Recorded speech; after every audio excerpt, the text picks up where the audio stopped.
The following is a product of Studio 42. Ladies and gentlemen, it is football time in Texas. From Studio 42 on HoweEnterprise.com, this is Howe Bulldogs football. Coming near side, 45, runs over a defender, 40, look out, 30-foot race, 25-20, to the 15, cuts it inside, to the 5, it is touchdown time in Texas. What a run! Howe Bulldogs football is brought to you by Scoggins Funeral Home, Baker Air Conditioning and Heating, Independent Financial, GCEC, Sonic of Howe. It's picked off at the 45. Coming near side, BU Homer in the house. Also brought to you by Brother Plumber, Hit, Roof and Exteriors, Michelle Carney Photography, the Llama Realty Group. It's long enough.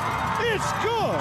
31 yards for Johnny Garcia. Also brought to you by Howe Athletic Booster Club, TechWave, Knight Furniture, Ed Meacham State Farm. Batted away by Gage Carr, and Howe has won in Tioga. Also brought to you by All In Custom Gutters and Christmas Lights, Texella Land and Home Realty Team, Rapid Electric. Great tackle on the edge by Kieran Langford. G-Force. Also brought to you by MTE Fence, the crazy AC guy, Anchors Boat and RV Storage. Hit by Tank Turner and brought down. It's fourth down. Now let's open the Rapid Electric tailgate party and join the voice of the Howe Bulldogs, Monty Walker. Weather delays and injury delays made for a very long Friday night opener in Boyd a week ago. The Yellow Jackets were nestled in their cozy beds, dreaming about their 44-13 win by the time the Bulldogs bus made it back to Howe. But on the field, the Bulldogs showed improvement over 2023 by holding Boyd to 47 rushing yards. However, the Yellow Jackets sophomore quarterback found open targets in the middle of the field for 326 air raid yards. Tonight is the opening night of Bulldog Stadium for the 81st time. Coming into the Dog Pound is Class 4A Bonham for the 7th matchup between the two schools. Bonham defeated Pilot Point last week 7-6 on the road and are looking to go 2-0 to open a season for the first time in 11 years. It's Howe versus Bonham, and it's football time in Texas. You're listening to the Rapid Electric Tailgate Party. Here's some things to never mess with if you're not a trained professional. Caging a bulldog, removing copperheads, and electricity. Don't get shocked. Call Rapid Electric. Rapid Electric is here for all your electrical needs. Just like you wouldn't try to become a pro boxer or president. Not a joke. You need a pro to keep your electricity humming. Don't get shocked. Rapid Electric serves the Grayson County area. Call them at 903-421-8100. If your home or business could talk, what would it say? It may say it would like some privacy or security. Enjoy the beauty and durability of quality fencing from MTE Fence. MTE Fence is a local company specializing in commercial and residential fencing. MTE Fence ranges from wood, aluminum, and chain link fencing. MTE Fence services all of Grayson County and surrounding areas. Go to mtefence.com or call 903-686-9039 for an estimate. MTE Fence has a passion for connection. We are your connection for quality. All In Custom Gutters and Christmas Lights is proud to sponsor the Pride of Howe High School's Bandsman of the Week. Your hometown Bulldog alumni owned and operated business is here for all your seamless gutter and outdoor Christmas lights needs. Give them a call at 903-819-9183 and let them make your house shine really bright this Christmas. All In Custom Gutters and Christmas Lights. Give them a call at 903-819-9183. All In Custom Gutters and Christmas Lights. This is 3-year starting kicker Jonathan Garcia. When I kick the ball, I don't need no stinking tea, but I will take a sweet tea at Sonic before, during, and after the game. When I kick on over to Sonic, they have great food and big smiles. Johnny, get your leg warmed up. I stay warmed up with Sonic's onion rings and tater tots. Not to mention the great drink specials. Hey, Johnny, we need you to drill this one. Let's go. Bring your tea. Nah, Coach, I just finished it. It's not just good, it's Sonic good. Johnny Garcia bangs it through. Hey, Steve here, the Crazy AC Guy. We raise top-notch AC units and train the finest service techs west of the Mississippi. And we got a truly crazy deal for you. Get a free furnace with the purchase of a qualified AC condenser coil package. You'd have to be crazy like me to miss this deal. So for all your AC and electrical needs, call us at 903-465-2665 or visit us at crazyacguy.com. The Crazy AC Guy, where crazy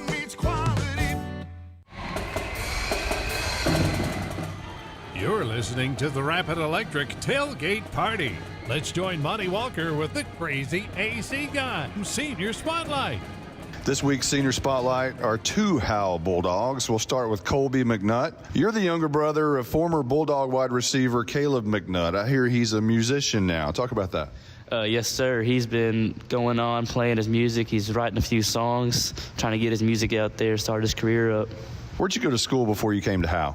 For elementary school, I went to Sherman, and then I did a private school through my church till 7th grade, and then I moved to Howe 7th grade. Favorite teacher? Definitely my junior English teacher, Miss Nail. A lot of people say that almost every week. Okay, favorite coach? I'm going to have to go with Coach Nitson. He's always been my day one. Okay, you've got a little brother also, and he's an actor. What's the coolest thing he's been a part of? Well, he's been a part of several different big shows and stuff, but definitely probably this last one, he did a commercial. It was like an actual paying job, so that was pretty neat. All of a sudden, you're like 6 foot something. When did that happen, and how tall are you?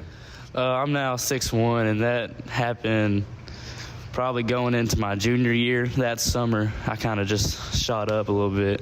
I remember I coached you, and you were not this tall back then. Of course, that's a long time ago, but I think you're taller than 6'1", actually. Boyd in the rearview mirror, but each loss is a learning experience. What'd you learn from Friday night?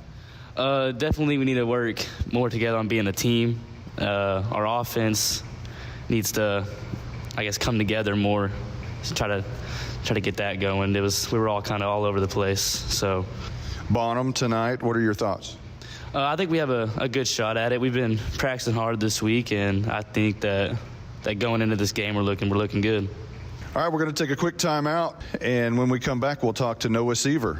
Hey, Steve here, the Crazy AC Guy. We raise top-notch AC units and train the finest service techs west of the Mississippi. And we got a truly crazy deal for you. Get 0% financing for 60 months for any qualified air conditioning and heating system. You'd have to be crazy like me to miss this deal.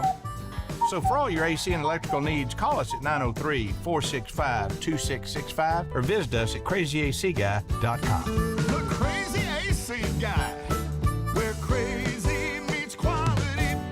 We're here now with Noah Seaver. You're new to Howe. Where'd you come from? I came from Prosper. And how is Prosper different than Howe? Prosper's a lot bigger, but Howe is a more smaller, tight school. Everybody knows each other, and it's kind of nice knowing everybody. What are your first impressions when you first got here of Howe? I thought it was extremely different than Prosper because Prosper is full of kids. It's got like 2,000 students. Howe's pretty small, but it's a good school. So have you found a favorite teacher yet? Yes. Last year when I first got here, Miss Nail was opening and just positive to everyone, and she's got to be my favorite. So Miss Nail is now 3 for 3 on Senior Spotlight so far this season. Favorite coach? Probably Coach Blanton. Coach Blanton's pretty cool. I'm in one of my classes, and he helps a lot. What's the goal of this team? Our goal is to win, have a better season than we did last year, and just develop our players and make sure we're all good as a team. Long night at Boyd a week ago. What are some things your team can work on? Definitely we need to come together as a team. Everybody needs to get over their feelings and just help each other out and do our own jobs. What are you going to see from Bonham tonight? I think we have a winning chance at Bonham tonight, and we definitely could pull out the win on this one. That's your Senior Spotlight, Colby McNutt and Noah Seaver. Tonight's Senior Spotlight has been brought to you by the Crazy AC Guy. You're listening to the Rapid Electric Tailgate Party. No one wants to talk about losing a loved one. The grief that is put on your family is troublesome. Scoggins Funeral Home strives to make that most difficult time the easiest. We want your loved one to be sent off in the best way possible, with your wishes at heart. Call us at 903-482-5225 or visit our website at scogginsfuneralhome.com. 903-482-5225. Our location on Van Alstyne Parkway makes everything close for your needs. 903-482-5225. Scoggins Funeral Home.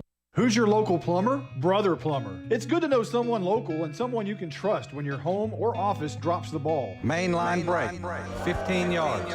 Brother Plumber is plumb professional and serves not only Howe, but also all of Grayson County. And you can save yourself 10% if you mention Go Bulldogs. Visit us online at brotherplumber.com. We'd love to help. Brother Plumber is one call away at 469-968-4487. Visit us online at brotherplumber.com. Remember, Go Bulldogs. Real estate is the key to building long-term wealth. Hi, I'm Dana Thornhill, a local Keller Williams realtor. If you're thinking about buying or selling a home, I can help you. Call the Llama Realty Group. Call 903-821-6890 and ask us about our complimentary services. Opportunities in North Texas are growing quickly, and the Llama Realty Group can help you with all your real estate needs. Just like here at the stadium, execution is the name of the game. The Llama Realty Group gets the job done. Call 903-821-6890 today. Each Keller Williams office is independently owned and operated. Here's some things to never mess with if you're not a trained professional. Caging a bulldog. Removing copperheads. And electricity.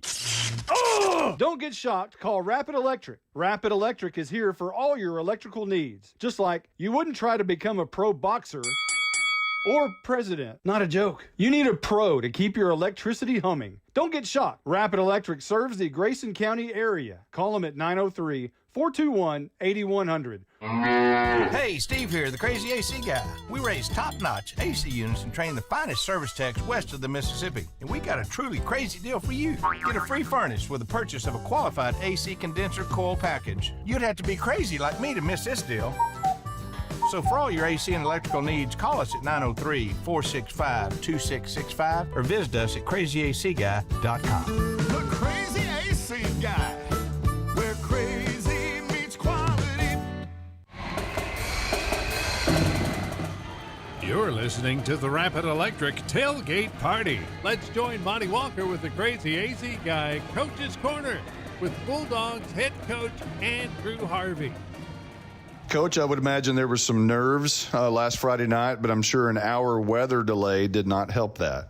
Yeah, for first game, I'd want to get it going like immediately, especially like the kickoff time changed. So I was expecting 7 o'clock. Like they were expecting 7 o'clock. They were extremely fired up. Like we had a good week of practice. We had a good game plan going in, a good pregame speech, like in the locker room. Like we were raring to go. We're walking out to the tunnel and then hearing like, hey, it's going to be a delay. And when I first heard about the delay, it was supposed to be 30 minutes. Check the radar.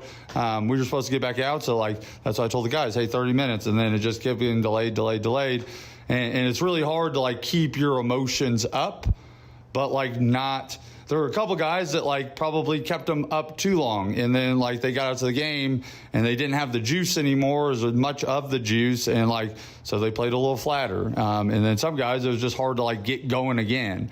But overall I think we did a good job. Like at the beginning of the game, there were just like a couple weird plays early on, and we couldn't ever like get our footing back underneath us. But Boyd was a good opponent, and like. All credit to them, I guess. Like I thought we didn't play perfect, but we played okay, or I would say good. I'd give it like a 70 grade. It'd be passing. We have to be better if we want to like reach our goal playing 12 games this year. But overall, I would say it wasn't like the worst thing. And I told them this at the end of the game, like, hey guys, it's not last year. Like we're not demoralized. Like. We see good things. Like there's things that we know are going to work, and we like. It's not like we got to go back to the drawing board and figure it all out over again like we did last year. It's we just have to fix things. There's things that need to be fixed, but it's not an overhaul situation, which is a good spot to be in. Have you ever been a part of a game with that many delays? No. The only time I've had like that was close was actually when I was at Chico and we were playing at Blue Ridge, and there was quite a few delays. And at one point in the game, like we thought they were kind of like messing with us a little bit because it was a long drive for us. But I don't think so. Like it's just like weather and injury delays. Like I don't think I've ever been a part of a game like that. The special teams always seem to play huge roles early in the season and late in the season for that matter. But this was true Friday night at Boyd. There was a blocked field goal attempt early in the game, which in our eyes just completely swung the game. Yeah. Well, on that field goal attempt, like things went, I don't know, it was a bad snap, but there could have been things that happened at the snap that made that occur. It is something we need to get fixed. I think we had another one on a PAT later in the game. But I would say overall our special teams were like better, more improved from where they were last year in the sense that like there's more effort. And that's kind of like the push we had. I firmly believe you can't win a game on special teams, but you can lose a game. Okay, so our goal is to make sure that like we're not losing games on special teams. And I know like to an outside perspective that field goal probably looks like we lost the game there, like turned the tide, but like it was a weird circumstance. It was something that like was out of our control at points. Like there was a guy blatantly offsides. I'll just say it. But like I would say overall, our special, like we had effort. Like our kickoffs were good. Other than one Johnny kicked out of bounds, but like that's just early season kicking. But like we're staying in our lanes. We had a big kickoff return. Our punt was a lot better. We were actually like flipping the field on punt. We were pretty sound in punt returns. So things of that nature. Again, just like the offense and the defense, there's things we need to clean up. But like. I would say it wasn't bad. It wasn't good, but it was like somewhere in the middle. And like it's going to get better, but it's not like we need to blow it up and restart. Defensively, you only allowed 47 yards rushing. Boyd was able to find the middle of the field on some passes. Do you make adjustments for this week for that? Yeah, 100%. So we're running new coverage this year, and because of the coverage, the way it's formed or the way the coverage scheme works, it is going to allow for more routes to get open over the middle of the field. It's more on like my linebacking core. We got to do a better job of getting into those like deep hook areas because like I talk about windows a lot with them, and like I'm starting to realize that like because of their size, we don't have the tallest like inside backers in the world. Because of their size, like their windows have got to be smaller. Like with let's say you have a 6-foot linebacker back there, like he can be 10 yards from a route and be in the window. Well, if you're 5'5", 5'6", now you got to be 5 yards or 4 yards from a route to be in the window. And it's little things like that. And like, again, like that quarterback was throwing really good balls. Like he was hitting the windows that he needed to hit. And like, it wasn't terrible coverage. It wasn't the best coverage. It's not like we blew the coverage. And again, new coverage, we're starting or even like the safeties are getting a little more used to it. They need to be a little more aggressive too. Like downhill on those like routes that bend over the middle of the field. But again, like overall, I would say like our coverage was, I know we gave up 300 and something yards, but like that guy's good. They have good receiving core. They're an air raid. Like they're supposed to do that. Like, now should we, in my mind, held them to like probably 100 yards less? Yes. And that's just like in tackling. Like we probably gave up 100 extra receiving yards and missed tackles. And like we secure those tackles. It's a completely different ball game. And like the stats look better in our favor. That was Baker Mayfield, we thought, at quarterback. He was pretty good. Yeah, he was pretty good. Offensively, the run game looks solid. Your offensive line looks to be able to clear spaces. BU was BU, but Bryce Piper put on a ball security clinic towards the latter stages of the game. Talk about that. Well, we've been looking for kind of a third running back because BU doesn't always play in the backfield. Garrett Rogers would technically be our number one running back. If BU's a receiver, Garrett's there, but we need a number two because BU plays every snap of the game. Garrett Rogers plays every snap of the game.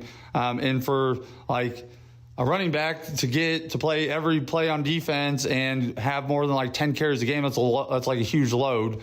And obviously we want to run the ball. We want to establish the run. We're going to run the ball more than 30 times a game. So we've been looking for that guy that can get us another like 5 to 10 carries. And I feel like Bryce Piper did a great job, and like he's definitely like cemented his name or moved his name into that role with his performance. It was a clinic of like doing your job, and like, was it flashy? No, but it was 4 yards in a cloud of dust over and over and over again, and that's good football, and like that's kind of football we need to play, because like we don't. Again, I've talked about this before, but like our speed's better, but like again, we don't have guys that can just. We don't have the 6'2" receiver that can go get the jump ball, things like that. So, like, are we going to get some more big plays this year? Yes. But are we still going to have to, like, drive the ball and work the ball down the field? Yes. Are we going to have 10 to 12 play drives? Yes. And we have to sustain those. And the only way to sustain those is by, like, making sure you're not getting negative plays on offense and protecting the ball. And he did a good job of that. So I think this week it is up to Coach Graham, but like I think this week he'll probably get more touches early on in the game. We're going to take a quick timeout. We'll be back in 30 seconds. Hey, Steve here, the crazy AC guy. We raise top-notch AC units and train the finest service techs west of the Mississippi. And we got a truly crazy deal for you. Get a free furnace with the purchase of a qualified AC condenser coil package. You'd have to be crazy like me to miss this deal. So for all your AC and electrical needs, call us at 903-465-2665 or visit us at crazyacguy.com. The Crazy AC Guy, where crazy meets quality. And Coach, your sophomore starting quarterback has now made a start on varsity. He looked poised at times Friday night. What are your thoughts? He's young. Like, he's going to make young mistakes. I thought so too. Like, He had 2 picks, and a couple of those are just like things that young quarterbacks like. One of them was he was just staring the receiver down. Like, if you're going to throw a post over the middle of the field, you can't just stare at the receiver. You got to look him off. And those are things that like he does in practice, but you get in the game, it's like the pressure's on, the band's playing. I try to make sure that the team is prepared for that, and I talk to them a lot about it, and like try to like, hey. Like, y'all don't understand, but you will. But, like, again, I can say it. I can talk about it. I can try to, like, put that in their ear. But until they feel it, like, it's different. That's the great thing about, like, high school football especially, is you get games to, like, get your young guys ready. Do I want to win every non-district game? Yes. But does it matter whether we win or lose them? No, not in the grand scheme of things. I hope we go 3-1 the rest of the way in the non-district schedule. But if we don't, and we are improving and getting better and preparing ourselves to win district games, then that's all that really matters. And I feel like Ryland did make steps forward. And like, again, that's what we're looking for. We need him to be ready to play SNS Week 5. Yes, again, we want to win. We want to compete in these early on, but like, you can go 4-0 in non-district and lose every district game. Well, you don't go to the playoffs, and vice versa is true as well. So your next opponent tonight is Bonham, Class 4A team. They beat Pilot Point 7-6 a week ago. They have some weapons on offense. How do you limit their exposure? I think, and kind of what I've been preaching the team all week is just do your job. They do have athletes, but they're not the most. How do I say this? They're not the most disciplined unit. Boyd was a very disciplined team. You could tell that like the head coach and the culture and the system had been around for multiple years, and I'm pretty sure that was his 4th year there. Bonham's gone through some head coaching changes. There's been some turnover there recently. Even if another team has slightly better athletes or more speed or whatever, as long as you are staying sound and like your guys are doing their job and like the 11 on the field for us are doing what they're supposed to be doing, then we can mitigate the athletes just by taking advantage of their mistake. Coach, what's been your message to the team this week? Again, like I was saying earlier, or in like the last answer, just like do your job, and kind of the mantra, like 12 is kind of like the thing I keep saying to them, like we want to play 12 games, but like the way we do that is like doing your job, taking care of the little things. And I constantly say, like, you take care of the little things, the big things take care of themselves. And that's it's more worry about us than worry about them is kind of my thought. And like I feel like with our team, that's how it should be. we need to get better as a football team. We need to get better as a defensive unit. We need to get better as an offensive unit. We need to get better as a special teams unit. And like, as long as we are getting better and improving, like, each practice and each week, like, then we're doing what we're supposed to be doing. And the bigger picture, the outcome, the wins and losses, that'll take care of itself. Like, we need to focus on, like, be where your feet are at. You know, that's I like that quote or saying, because, like, I want them to take care of what is happening now. If we're in the weight room, we're taking care of what's going on in the weight room. If we're doing gassers, we're taking care of what we're doing, and we're doing gassers. Like, even in warm-ups, I harp on them all the time.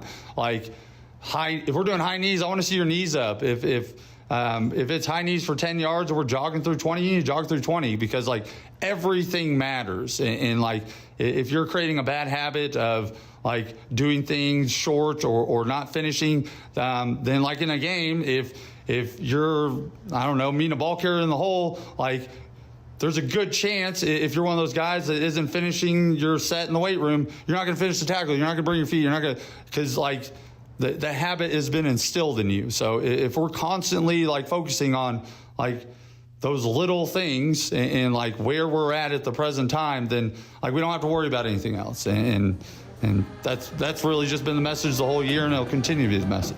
The Coach's Corner has been brought to you by the Crazy AC Guy. You're listening to the Rapid Electric Tailgate Party. At Independent Financial, supporting our community is at the heart of what we do, which is why we are pleased to support the Howe Bulldogs. Investing in others and helping our neighbors thrive is what we do, and our friendly, knowledgeable banking team is rooting for you in your financial success. Whether you're saving for college, planning for your family's future, or working to grow your business, we'd love to help you accomplish your goals. Come see us at our location on South Denny or visit us at ifinancial.com. Go Bulldogs! We're cheering for a winning season. Member FDIC. This is more than a bundle. This is way more than a combo deal. It's your sanctuary, your home field. It's where everything happens. This is your home, your car, your memories. And you want to be sure they're protected with home and auto insurance. As your State Farm agent, I get it. That's why I'm here to help life go right. My name is Ed Meacham, and I'm your Howe State Farm agent. Give me a call at 903-892-3923 or on the web at MrEdInsurance.com.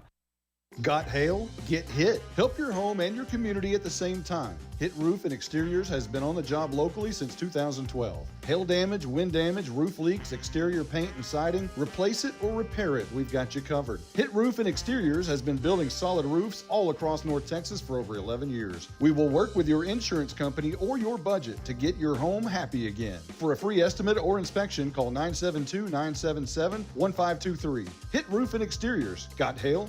Get hit. Here's some things to never mess with if you're not a trained professional. Caging a bulldog. Removing copperheads. And electricity. Don't get shocked. Call Rapid Electric. Rapid Electric is here for all your electrical needs. Just like you wouldn't try to become a pro boxer or president. Not a joke. You need a pro to keep your electricity humming. Don't get shocked. Rapid Electric serves the Grayson County area. Call them at 903-421-8100. Hey, Steve here, the Crazy AC Guy. We raise top-notch AC units and train the finest service techs west of the Mississippi. And we got a truly crazy deal for you. Get 0% financing for 60 months for any qualified air conditioning and heating system. You'd have to be crazy like me to miss this deal. So for all your AC and electrical needs, call us at 903-465-2665 or visit us at crazyacguy.com. The Crazy AC Guy, where crazy meets quality. You're listening to the Rapid Electric Tailgate Party. Today's Howe Bulldogs Flux Capacitor is brought to you by the Crazy AC Guy. Now let's join Monty Walker with a time travel through Bulldogs history. The Howe Bulldogs are 5-3 in games played on September the 6th. In 1963, Howe lost at Van Alstyne 36-0, and in 1974 came back to beat Anna 14-12 as Jackie Monk scored with only 2.5 minutes left to play. In 1985, Howe beat Coppell, yes, Coppell, 32-6 as Andy Turner led Howe with 86 yards rushing and a 33-yard field goal to boot. Speaking of field goals, the school record was set on this night back in 1991 by Monty Walker as Howe defeated Leonard on opening night at Bulldog Stadium 27-6. In 1996, Howe beat Whitesboro 8-0 as Brian Lavelle's 11-yard score with 7:41 left was the difference. Howe lost to Princeton 28-23 in 2002 and lost to Chisholm 44-33 in 2013. The last game played on this date was in 2019 when Howe beat S&S 39-14 as Austin Haley threw for 3 touchdowns, 2 of which to Jalen Thornton. The Howe versus Bonham matchup began in 2014 with the Dogs unveiling their new slot T offense under head coach Zach Hudson. Howe won the initial matchup 14-0. Bonham's first win over Howe came in 2018 when the Warriors outscored Howe 49-26 at Bulldog Stadium. The most heartbreaking loss came in 2020 when Howe seemed to be poised to break a 10-game losing streak. However, Howe botched an onside kick recovery and the Warriors kicked a last-second field goal to win 31-29.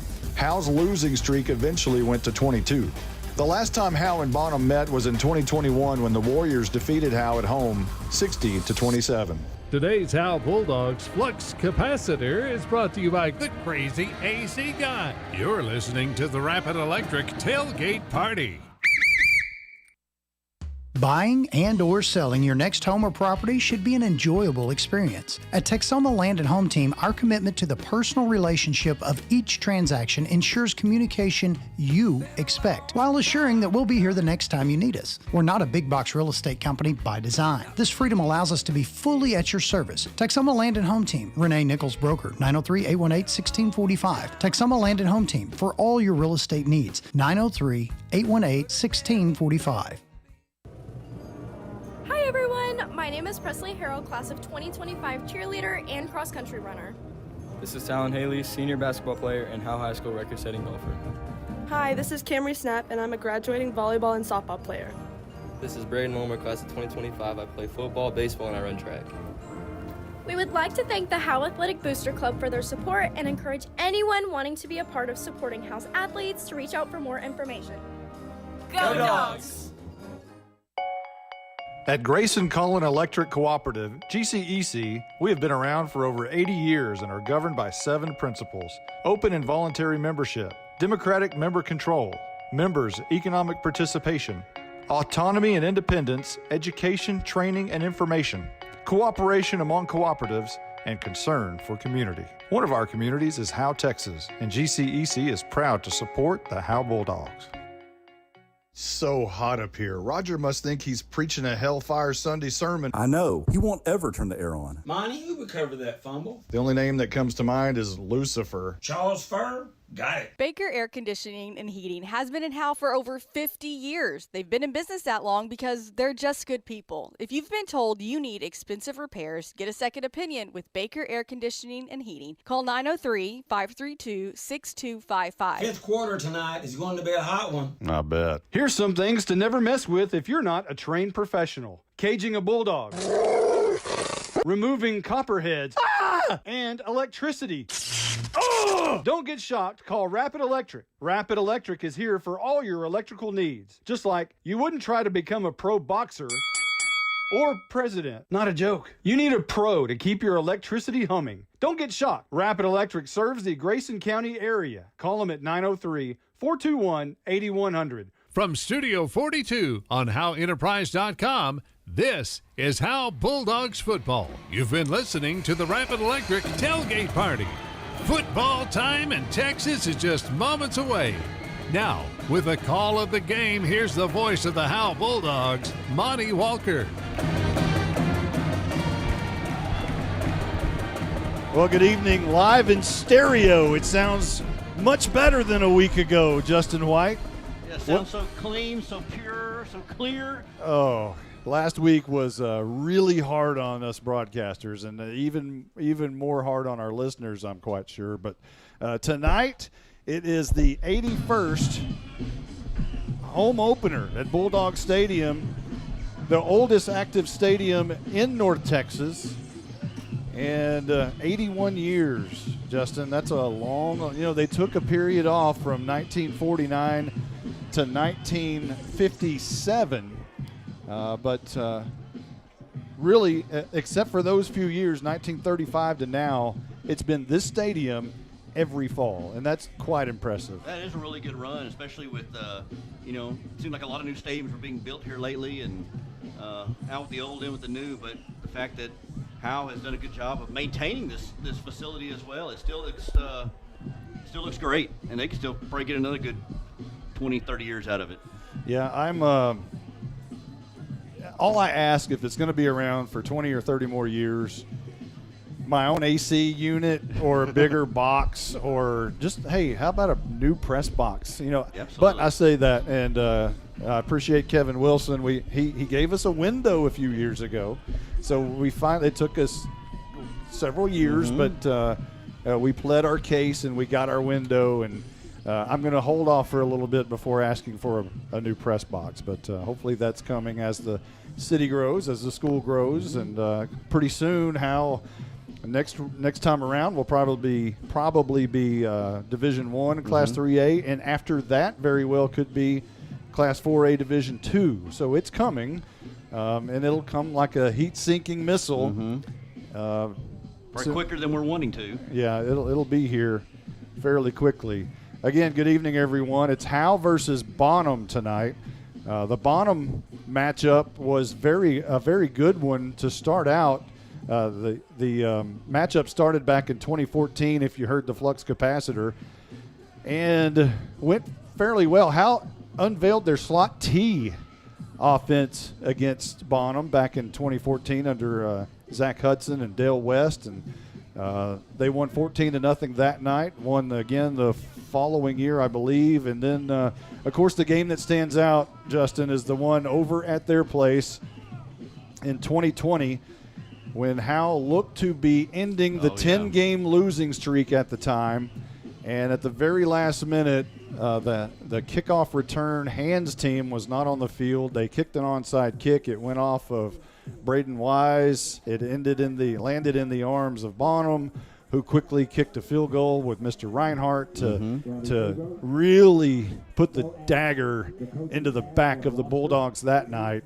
I believe it was, well, I don't want to give the score because I'll be wrong, but anyway, that was of course, that 10-game losing streak went to 11, then eventually 22, but it could have ended that night, and probably a lot of people say should have ended that night. Yeah, that was a tough game when you thought you had it in the bag, and that just shows you it's not over till it's over, and Bulldogs not able to see that through, and that losing streak continued. Let's go over our opponent overview. Before we do that, I'd like to thank Rapid Electric for the tailgate party. Rapid Electric, don't get shocked. Call them at 903-421-8100. The Senior Spotlight, sponsored by the Crazy AC Guy. The Coach's Corner, also the Crazy AC Guy. And the Flux Capacitor, also the Crazy AC Guy. A new sponsor with us this year. Want to thank them. The starting lineup tonight will be brought to you by Hit Roof and Exteriors. Scott Hale, get hit. Opponent overview brought to you by Michelle Carney. And let's do that right now. Justin White, if you want to start with Bonham, have at it. Yeah, Bonham comes in 1-0 on the season.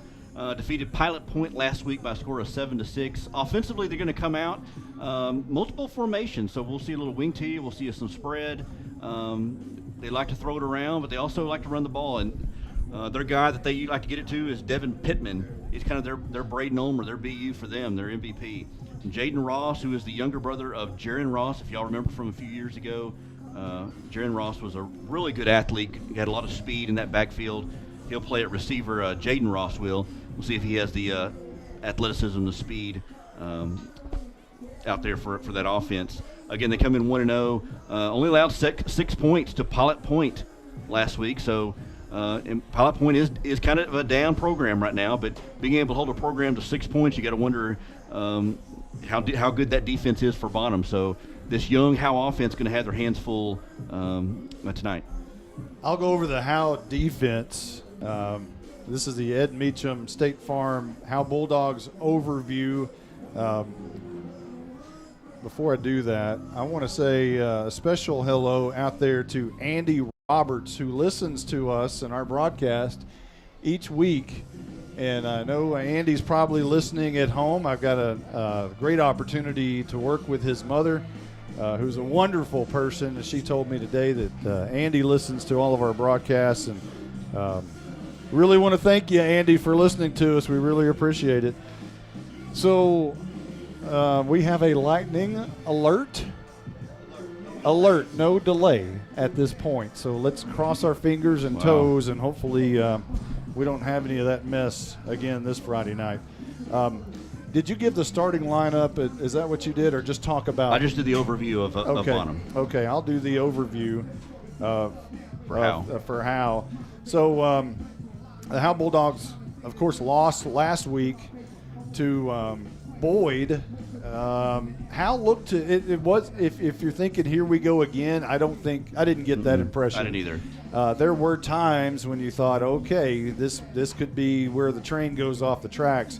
But just as you think that's happening, they'd regroup and things would start looking on the uptick again. Offensively, I thought Howe ran the ball well at times. I thought Ryland Strong looked poised at times. Of course, he's a sophomore. You're going to have sophomore hiccups. But I think overall, offensively, they look pretty well. They only gave up 47 yards rushing to Boyd, so that's a vast improvement over a year ago. But they did give up 360-something in the middle of the field. But at some point, you have to give Boyd a lot of credit there, too. They brought in their sophomore quarterback, who is a massive upgrade over what they've had previously. And we mentioned last week he looked like Baker Mayfield, and if you can picture that, that's what we saw, and he put it on the money just about every time. And some of those coverages, as Coach Harvey said in the coaches show, they were not so much that the coverage was bad as that he just pinpointed the perfect pass of where he wanted it to go. So hopefully they'll close up the middle of the gap. We'll talk about something interesting that he pointed out in their defense, because I asked him about the middle of the field and why they were able to capitalize on so many plays in the middle of the field on passes. And he pointed out something that was absolutely perfectly explained. Howe has linebackers that are about 5'5". So when they're dropping back, their window is greater because the size of the linebackers. He said if we had 6'1" or 6'2" inside linebackers, then that's a big difference because they don't have to drop back as far because the window closes when you have that length. But Howe doesn't have that length, therefore they've got to be able to move back further. I thought that was a great explanation that I hadn't even thought of. Yeah, that is about the middle of the field. So, but Howe tonight, I think they will are poised to kind of show the home crowd that, hey, this isn't 2023, this is 2024 with a brand new look. And I think we'll see that tonight. It ought to be a good matchup between the Howe Bulldogs and the Bonham Warriors. Let's go over our hit, roof, and exteriors starting lineup. So, Justin, if you want to start with Bonham. Okay. Start with Bonham defense? Sure. All right, let's start with that defensive line. At defensive tackle is senior Yvonne Serda. At the nose tackle is Charlie Thompson. He's a junior. At the senior defensive end is Mac Minnis. Linebackers, they run a 3-4, so they got 4 linebackers out there. Outside linebackers are Fletcher Horton, he's a senior, and Coit Lawson, also a senior. Middle linebackers are Jalen Richards, he's a junior. Bray Gorman is a senior. So 3 seniors at those linebacker spots. In the secondary, at cornerback is Brinley Owens, a junior. Another junior, Devin Pittman. Talked about him on offense. He'll play cornerback on defense. Weak side safety is Jaden Ross. He's a senior. And the other senior, Heath Brown, at strong safety. They're led by defensive coordinator Will Baldwin. That's the defense for the Bonham Purple Warriors. And before we get to the offense of Howe, let's check down for the first time in 2024 on the sidelines, our Night Furniture sideline girl, Caroline Slauson. Hello, everyone. You got something to say? With a brand new mic. A brand new mic, brand new headphones, brand new season. I'm loving every minute of it. It is a cool 82 degrees out here on the field, not too windy, and I'm about to get this season started. I'm super excited about it. Well, Caroline, it looks like you're fit. It looks like you've been working out. Thank you for noticing. Showing the abs. I'm more worried about the arms. The guns. The guns. Sun's out, guns out. Yeah. So, thank you, Caroline. Let's go over the Howe offense. Let me turn down the crowd mic just a tad bit on that one. So the offense for Howe will start 4 seniors, 4 juniors, 3 sophomores. Up front at left tackle will be Dylan Patterson, a junior. Left guard, a senior Michael Weimer. The junior center is Aiden Torres.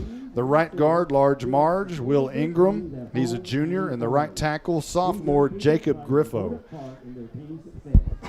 The senior wideout will be Colby McNutt on the left side. The right side will be Malachi Daly. Neither one of those wideouts were able to catch a pass last week. It was all the slot receivers that did all the dirty work for Rylan Strong, the quarterback. He's a sophomore. Last week he was 7 out of 18, 64 yards, 2 interceptions, and no touchdowns. He did rush 5 times for 5 yards. The slot receivers on the left side, Braden Ulmer, ran 9 carries for 71 yards last week, 2 touchdowns on the ground. He also caught 5 balls for 40 yards through the air. He's a senior. The slot receiver on the right side is Ryken Cross. 2 catches for 20 yards and 1 carry for 23 yards. That was on a reverse. He's a sophomore. The running back is Garrett Rogers. He's a junior. He had 14 carries and 25 yards a week ago. Also, at times, it appears that you might see Bryce Piper running the football a little bit earlier in the game, Coach Harvey said.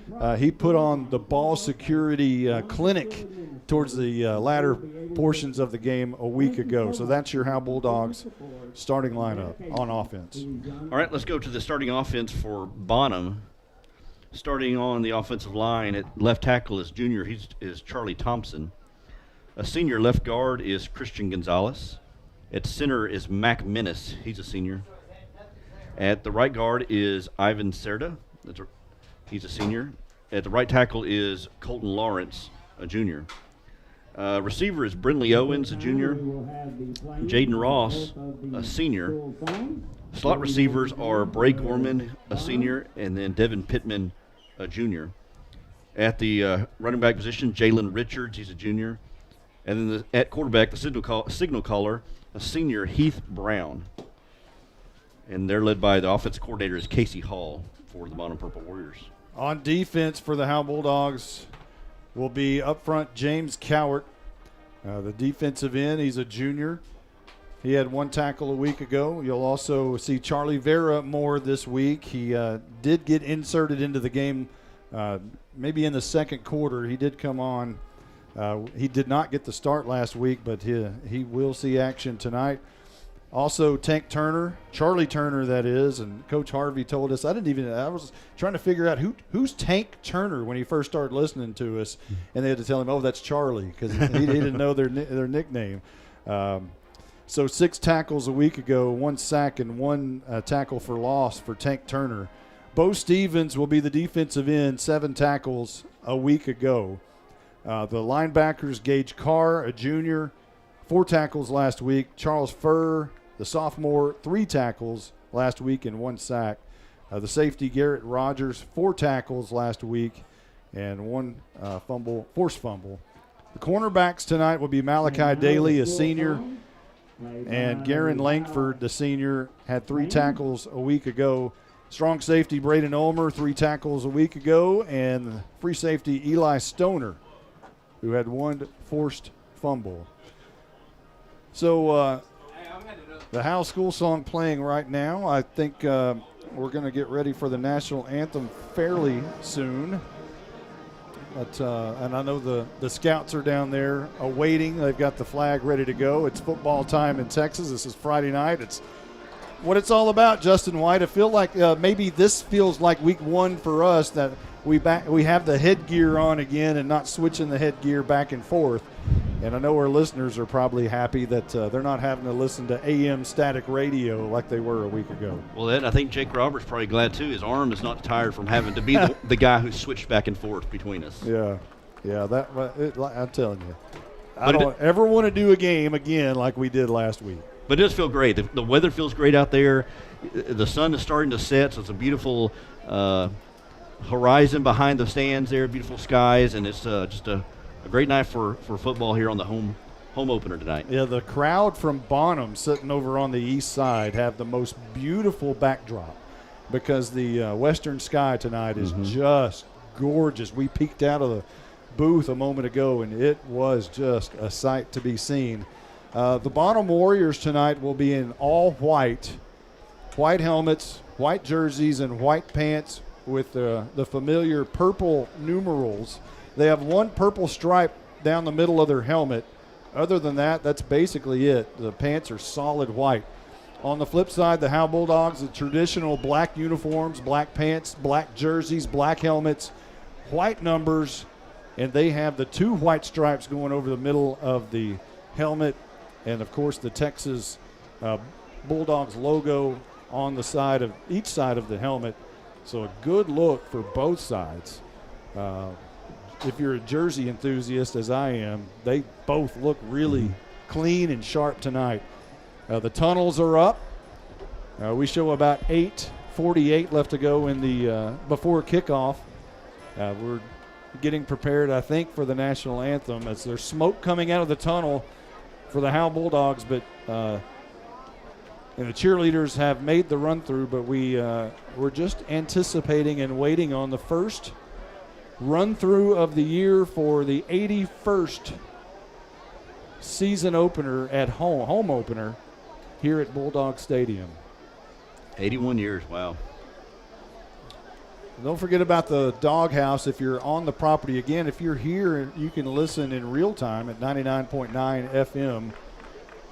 The doghouse is open. They have all kinds. They've got programs, all kinds of things. We want to thank the Howe Athletic Booster Club for coming up with the doghouse. That's been needed for many years, and it's parked over there right down by the concession stand. Also, thanks to the Howe FFA running concessions tonight. We'll have some information about the band at halftime. They're doing a fundraiser trying to wrap their trailers, and we'll have Tanya Troxtel come up here at halftime and talk a little bit about that. So again, thanks for joining us. It's the 81st home opener at Bulldog Stadium, and as you can tell, the horn's going, but this is Bonham making the first entrance on the field, and they're led by a warrior, an actual chief-looking warrior. Where they get the headdress and all. And then he throws like a tomahawk or something right through the uprights on the far end. Wow, that's kind of impressive. It is. Actually. And here come the Bulldogs, led out by BU. Not a sprint, just a jog. Ryland Strong right behind him. They give low fives to all the coaches as they come to the sidelines. Dylan Patterson, actually Jonathan Garcia being the last one out of the tunnel. But right behind them are the youth football players. Oh, yeah. All of the little guys in uniform right behind the big guys. A special night here at Bulldog Stadium. That's got to be cool for them. For those kiddos being able to run out of the tunnel with the big boys. They didn't come all out at once. They some sprinted out, and then another 3, and then 7, and then 10, and then another 2, and it's like they were being pushed out ever so often. We have since we have upgraded our wireless mic system, our Night Furniture sideline girl, Caroline Slauson, will be in the coin toss tonight, and we don't anticipate any hiccups, as we've had for so many years of trying to figure out, are we going to be able to get this, and it pop in and out. That should not happen anymore. We tested out our long-range wireless mic, and actually well before the pregame show, when I got here about 4 o'clock, we walked all the way almost to the railroad track, so with no issue. Wow, it went that far.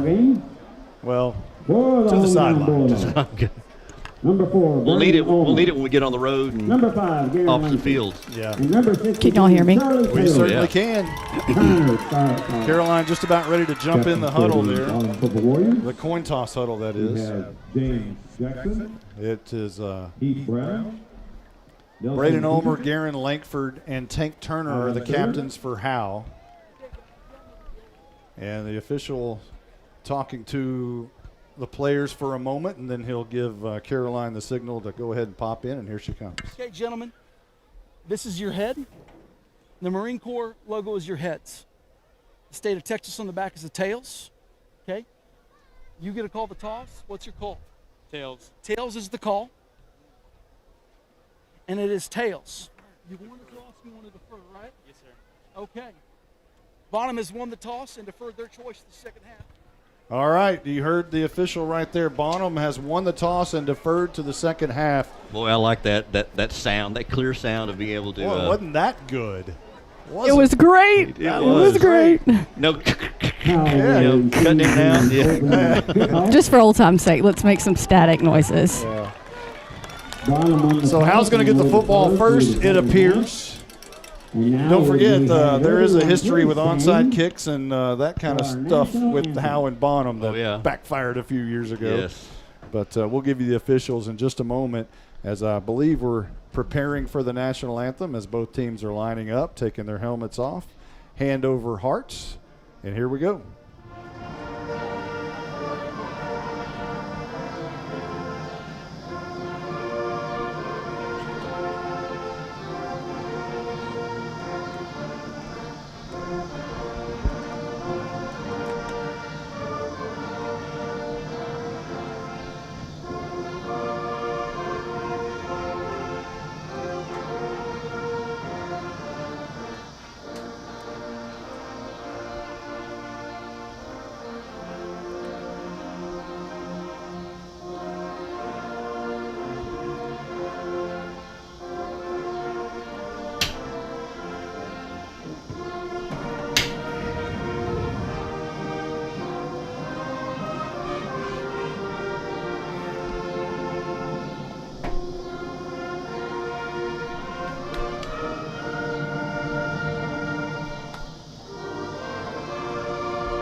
And with that, Justin White, it is football time in Texas.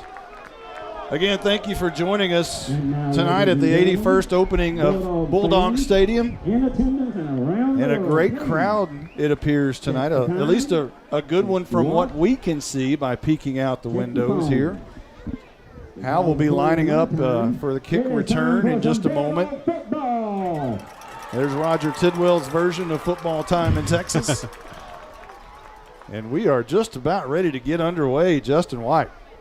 Man, I'm ready. After last week was kind of I feel like it's more of a scrimmage for us. You know, it was a pregame. It certainly wasn't the real thing. Working out the kinks and whatnot. And then not only with the kinks, but also all the cramps and the injuries that were happening on the field, the delays. And so what could go wrong went wrong last week. Yeah, I asked Coach Harvey if he had ever been a part of any kind of a delay game like that, and he said the only one that he could think of was in Blue Ridge back when he was at Chico, and they were so far away from home that he thought they might even have been just messing with them, that they were pulling cramps and maybe air quote cramps just because they had such a long drive. But he said no, he had never been a part of anything like that. Here's the kick. Traveling to the north, going to be taken by Braden Ulmer. Coming near side, he's got the 30, 35, looking for the sideline, and barrels his way out of bounds into Bonham territory to start the home opener in the bottom side of the field. Nice return there of around 26 yards. Good blocking by the Bulldog special team. Kind of formed a wall as he went from the far hash marks right here along toward the Bulldog sideline. They'll say he stepped out just shy of midfield at the 47-yard line. So officially, Howe will start on their side of the field.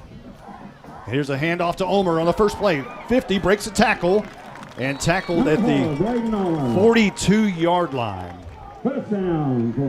So Ulmer already with a first down for Howe. Hopefully that's something we'll see a lot tonight, but I like it how it's kind of starting out, establishing Ulmer in the backfield, establishing that run game. Didn't have a lot of running yards last week. Ulmer was the leading running back, leading yardage getter with 71 yards, but trying to start him out early tonight. Garrett Rogers, the eye back behind Strong, and there's movement up front. I believe Howe is going to be called for the penalty here. Before the snap.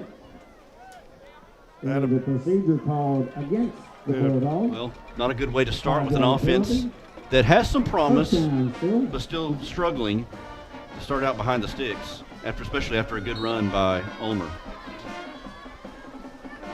So they'll back it up to the 48-yard line. It'll be 1st and 15 for Howe. Clock rolling in the first quarter, 11:05 just underway, no score.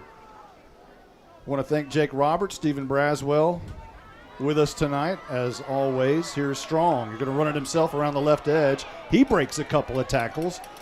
Squirts free to the 39-yard line. A good pickup there by the sophomore quarterback, doing it with his legs. And there's a flag down at the 50. Quarterback design run by Strong. Dylan Patterson out leading the way along with Garrett Rogers. But that may be in the area of holding. And he's pointing toward Howe, and it is holding against the Bulldogs. So back-to-back penalties, a false start and now a holding penalty. Really put you behind the 8-ball. Yeah, a spot foul it will be, and that'll set them back much deeper at the 42-yard line in their own side of the field. So Howe now has 1st and about 25 after the back-to-back penalties. So scratch all that out, and we'll go back to the 42. Well, Strong's going to be sacked back to the 30, maybe the 31-yard line, and on the right edge, coming like a heat-sinking missile, was the linebacker, Bray Gorman. Gorman spotted at the 34. Go ahead. Gorman came untouched, trying to get it to Rogers over in the left flat, looking that way. He was covered, and here comes Gorman. Again, almost untouched and able to hammer Strong back behind the line of scrimmage, and the Bulldogs are going backwards the last 3 plays. Since Braden Ulmer's first down on the very first play, they've gone backwards. Strong throws deep over the middle. That one's going to be intercepted at the 45-yard line. Bonham headed, that's Ross, has it at the 40, escapes the tackle, far sideline, 30, run out of bounds at the 27-yard line. And just like a week ago, Howe started out very strong with the long kick return and the first down run of Ulmer, and then everything kind of went south from there. A lot of things went wrong. Strong felt some pressure. I think it was intended for Rogers across the middle. Rogers fell down, or if it wasn't Rogers, whoever the receiver was in the middle fell down, overshot him, and Ross playing back there, playing center field, able to get just had to wait for the ball to come to him, and then had some good blocking ahead of him to get a pretty good return. And so Purple Warriors were set up for their first drive deep into Howe territory. Third interception of the year for Strong. Sophomore quarterback.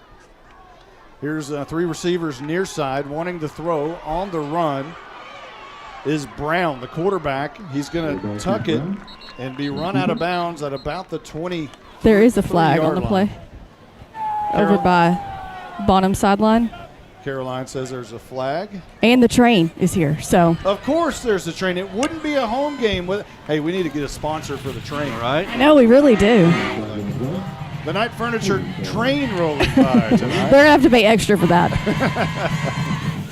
Usually comes through about third quarter, doesn't it? At halftime, generally, yeah. I know the sun's out, so they're usually it's dark by the time they get here. Well, this penalty will go against Bonham, which is good news for Howe. You can hear the train all over town. On that first play, I think Heath Brown, he was trying to go for the home run after getting that turnover and felt pressure. Good pressure there by James Coward. They got the penalty, dropping way back. 10-yard penalty back to the 37-yard line, the reverse. And that's going to be Pittman coming from right to left, and he's run out of bounds at around the 31-yard line, thereabouts. So a fairly nice pickup, but Bonham still will have second down and quite a ways to go, about 15. He picked up about 5, but still needs 15 to go. Pittman, we talked about in the pregame, is kind of their Braden Ulmer, their X factor, trying to get him around on the edge. Good job by the Bulldogs, string him out. Clock stopped at 9:01 as Pittman went out of bounds. 2 receivers bunched together on either side. This is the first handoff tonight to the first man through, Jalen Richards, and he can't find much room to run, trapped at the line of scrimmage. Trying to establish that run, second down. It's an interesting play call, being first and long. Now, with not getting much on the draw, now you're third and long, and maybe testing now the arm of Heath Brown. Third down and 18 coming up, so Pittman, or Brown rather, lost 3 yards on the play.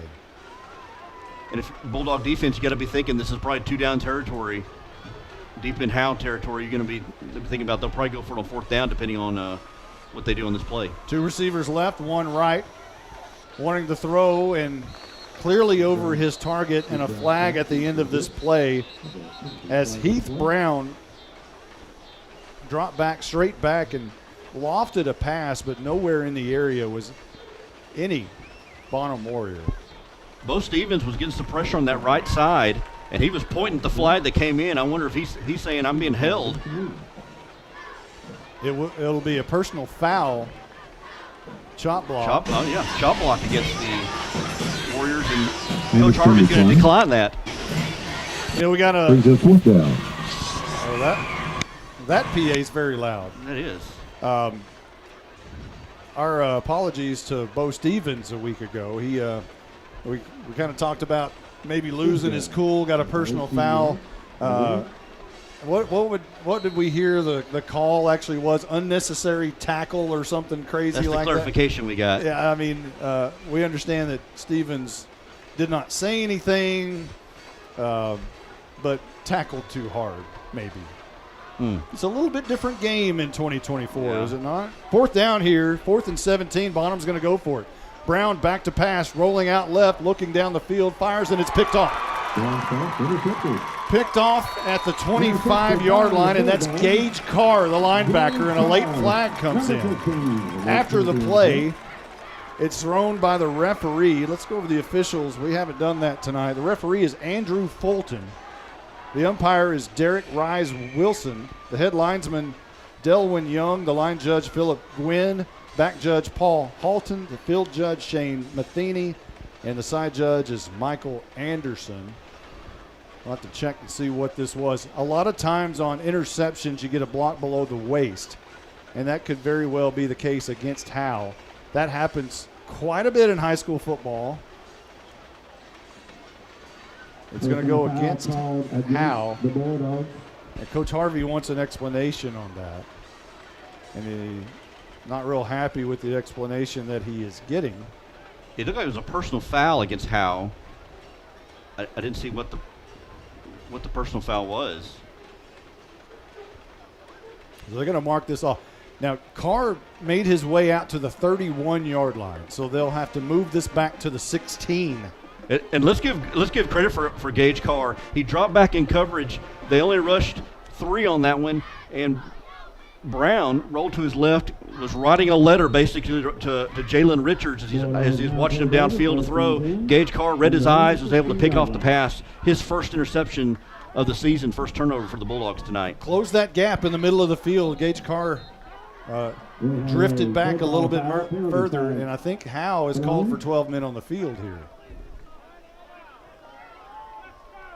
1, 2, 3, 4, 5, 6, 7, 8, 9, 10. I see 11. Well, Colby McNutt was coming off the side. I don't think he got off in time.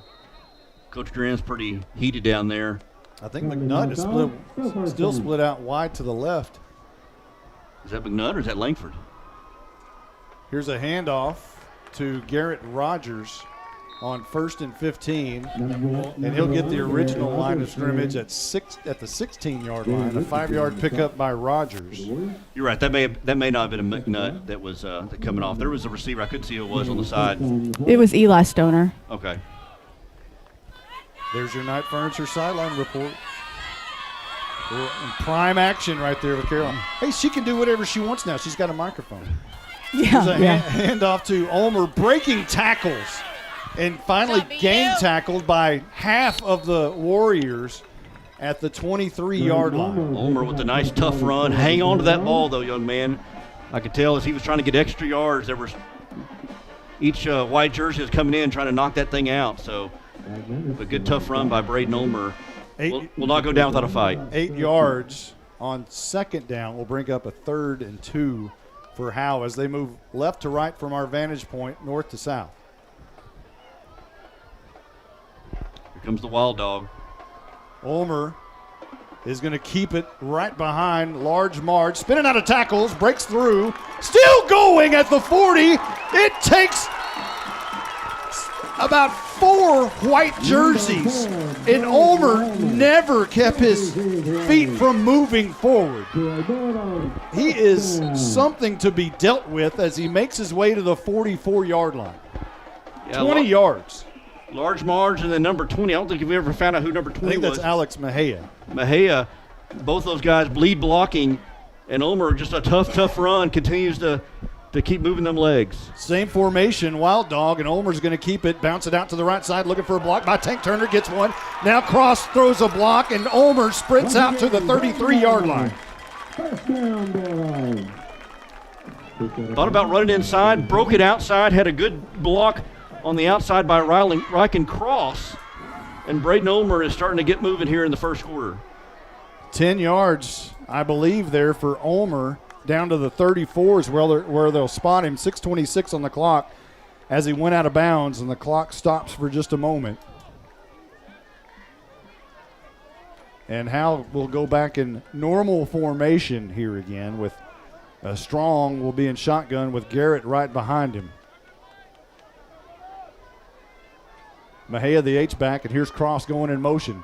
Strong's going to keep it over left tackle, bounces out, and then finally thrown back, but forward progress, I thought, got him to about the 30-yard line. One side judge says the 30, the other one dropping him back to the 32-yard line. I think they'll agree at 32. Brought a man in motion, and then Strong takes it up the middle.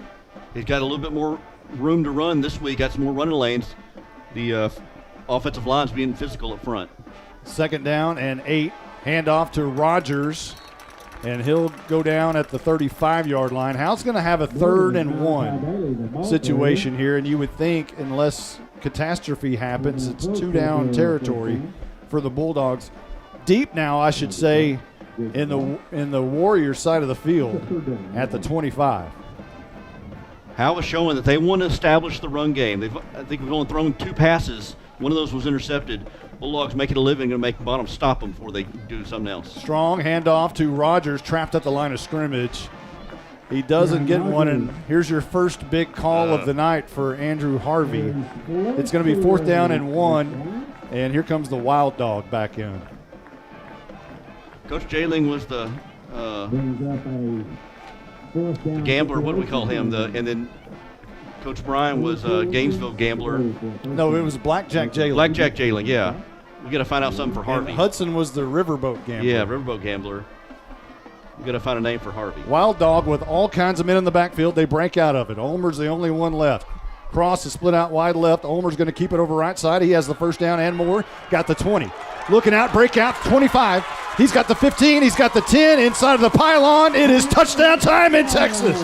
Braden Ulmer breaks free again. It's the BU show. We talked so many times last year about get that man the ball. Why are they waiting so long? They've done it here tonight. They've been listening. And Braden Ulmer, it's been pretty much the Braden Ulmer show this drive. And I tell you, again, you're going to tackle him. You're going to need more than one man, because as soon as he makes contact, he is moving those legs, and you don't want nothing to do with him then. And Braden Ulmer broke about 2 or 3 tackles, and it was a race to the pylon. Johnny Garcia on for the PAT. The snap is so-so. The hold is good. And Johnny Garcia, he don't need no T. 4:34 left to go in the first. Howe takes the first lead, 7-0. We'll be right back right after this. If your home or business could talk, what would it say? It may say it would like some privacy or security. Enjoy the beauty and durability of quality fencing from MTE Fence. MTE Fence is a local company specializing in commercial and residential fencing. MTE Fence ranges from wood, aluminum, and chain link fencing. MTE Fence services all of Grayson County and surrounding areas. Go to mtefence.com or call 903-686-9039 for an estimate. MTE Fence has a passion for connection. We are your connection for quality. All In Custom Gutters and Christmas Lights is proud to sponsor the Pride of Howe, Howe High School's Bandsman of the Week. Your hometown Bulldog alumni-owned and operated business is here for all your seamless gutter and Test outdoor 1, Christmas 2. lights needs. Give them a call at 903-819-9183 and let them make your house shine really bright this Christmas. All In Custom Gutters and Christmas Lights. Give them a call at 903-819-9183. All In Custom Gutters and Christmas Lights. Your hit roof and exterior scoring drive recap. 7 plays, 84 yards. And it was capped off by a 25-yard touchdown by BU. That's Braden Ulmer. And it is Jonathan Garcia. With 4:34 left to go in the first, Howe has their first lead of the night, 7-0. And here's the kick by Garcia that rolls into the end zone. Caroline must be very close. I'm so sorry. I'm back. I'm so sorry. Well, we thought it was our crowd mic. No. It was I went to my car to get my water, and I missed the touchdown, of course. No. I'm so sorry. Slacker. I'm out of breath. Oh, my goodness. So we're probably going to need to keep your sideline mic off because we picked it was on. I think we picked up the cheerleaders there. So sorry about that. You're good. We got that awesome crowd. I mean, that awesome mic now. I know. We really got to get used to it. So here comes Bonham from their own 25-yard line. So far, we've had 2 interceptions in the first 2 possessions of this game, and then the 25-yard touchdown by Braden Ulmer. Here's a handoff. No, Brown's going to keep it up the middle, and he has nowhere to go. Trapped at the line of scrimmage. A nice play. The defensive front has been just enormous for Howe, and that's the linebacker Gage Carr coming up to make that hit. Carr making his second big play of the night. Faked the handoff to, I believe that was Richards. And then Brown keeping it up the middle, and him and along with James Cowart able to stuff up that line. Only 1 yard gain. Second down and 9 for Bonham as they come to the line of scrimmage. 3:58 left to go in the first. Full house backfield. Handoff this time to Gorman. And not much doing there. He does pick up enough to the 30. So maybe 5 yards for Gorman. Bray Gorman on the carry there. His first carry of the night. And Bonham will have a 3rd down and what appears to be 5 to pick up the first from their own 30-yard line. Come out in a different formation under center that time. Trying to run to the outside, use some of the speed they have to the outside. Chance for this Bulldog defense to get off the field on 3 and out. Another full house backfield, wishbone look, if you will, for Bonham. Handoff to the first man through, not enough for a first down. It'll be 4th down and most likely punt time for the Bonham Warriors as it was a handoff to Jalen Richards. And right there was Bo Stevens along with Garrett Rogers on the tackle at the 33-yard line. Good job by this Bulldog defensive line. Stevens and Rogers, Bo Stevens looked at as a leader on this defense. Generally, Jaden Ross will do the punting, but Bonham says no, we're not going to punt on 4th and 3 from their own 33. Full house backfield. Brown's going to try to do it himself, but right there is the black wall, and I don't think he got it. Turnover on downs for Howe. That's a big stand for the Howe Bulldogs. If you're going to try to run on Howe so far in 2024, you better bring some axes with you. Bulldog defense stepping up. Interesting call from your own 33-yard line. What is it that we used to call Coach Harvey's version of the Air Sigleskis? Did we come up with something? The karate coach. We just got one. We just got one. You know, he said he was going to stop. He said he was going to tone that down as a head coach this year, but I don't see that coming. No. He's an excitable young man. 1st and 10 left to right for Howe. Strong turns around, hands to Rogers, shot out of a cannon, but met pretty drastically at the 31-yard line. So a minimal gain of about 3 for Rogers. Rogers had a good run in that last drive. But other than that, he's had a tough time getting going this season. Only had 14 carries for 25 yards last week against a stingy Yellow Jacket defense. besides Ulmer, I'd like to see him get involved in this running game. Here's a handoff to Rogers again, I believe. That's Rogers. And it is. He slips inside the 30-yard line to the 28.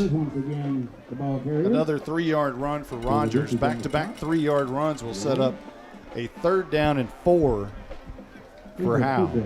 This Bulldog offense is again, I keep beating this drum. They're just trying to establish their run. And they're going to run it down the throats here of this Bonham defense. 3rd down and 4. 1:23 left to go in the first. Strong, hand on. No, he pulls it out of the gut of Rogers. And on the catch on the far side is Thornton. And he'll slip his way down to the 15. A 1st down for Howe. The read option, and that's a reminder of Jalen Thornton a little bit, the cousin of Jeremiah Thornton. Good RPO, good read pass option by Strong, put in the gut of Rogers and then hit Thornton across the middle. And Thornton, a pretty decent runner for the catch as he got slung down. Another set of downs for the Bulldogs. Checking into the game is Bryce Piper. We saw the clinic he had a week ago. He gets the carry here. And he'll not make it back to the line of scrimmage. It'll be a 1.5 yard, maybe 2-yard loss on the carry for Piper. Yeah, Piper had a lot of good runs late in that game last week, trying to get him involved as another running threat, but just not able to do anything. Lost a 2 on that. It looks like they'll keep him in there on this next play. 2nd down and 12. We're nearing the end of the first quarter. We're at 36 seconds. Snap is back. Strong's going to keep it. Turns up the middle. He gains those 2 yards back, but Howe's stuck right there at the 15-yard line. That might have been the final play of the first quarter. We'll see what Howe elects to do. Yeah, they're going to let this clock tick away. I think Howe's got to be a little bit happy with the first quarter, the way this has gone. Since that is the end of the first, we're going to take a quick timeout. Howe leads 7-0 at the end of 1. This is 3-year starting kicker Jonathan Garcia.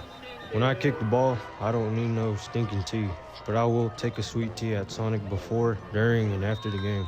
When I kick on over to Sonic, they have great food and big smiles. Johnny, get your leg warmed up. I stay warmed up with Sonic's onion rings and tater tots.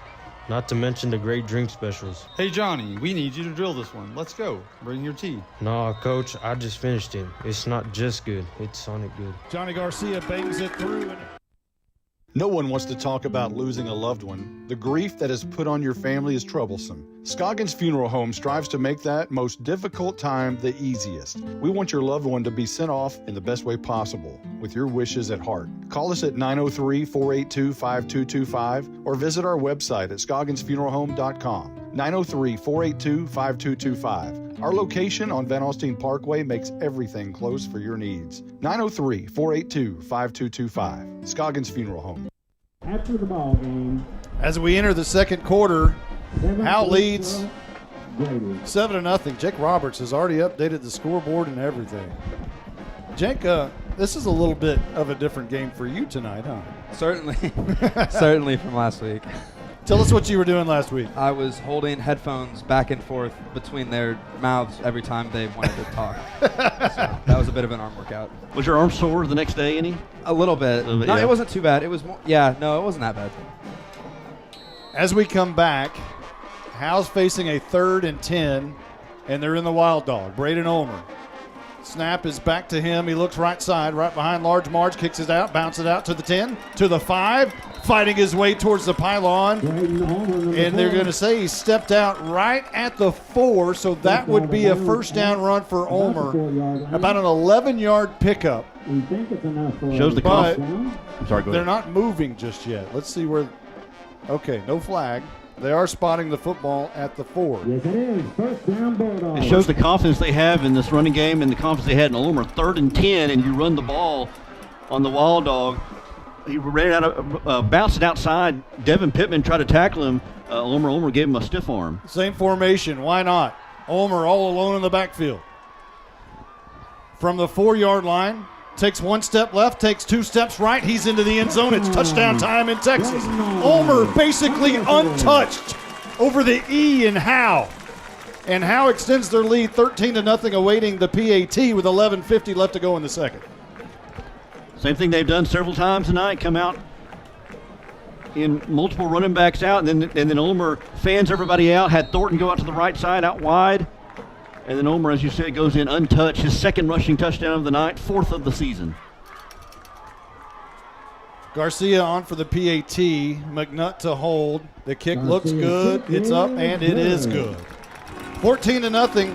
Howe in the lead. 11:50 left to go in the second quarter. We'll be back right after this. Who's your local plumber? Brother Plumber. It's good to know someone local and someone you can trust when your home or office drops the ball. Main line break, 15 yards.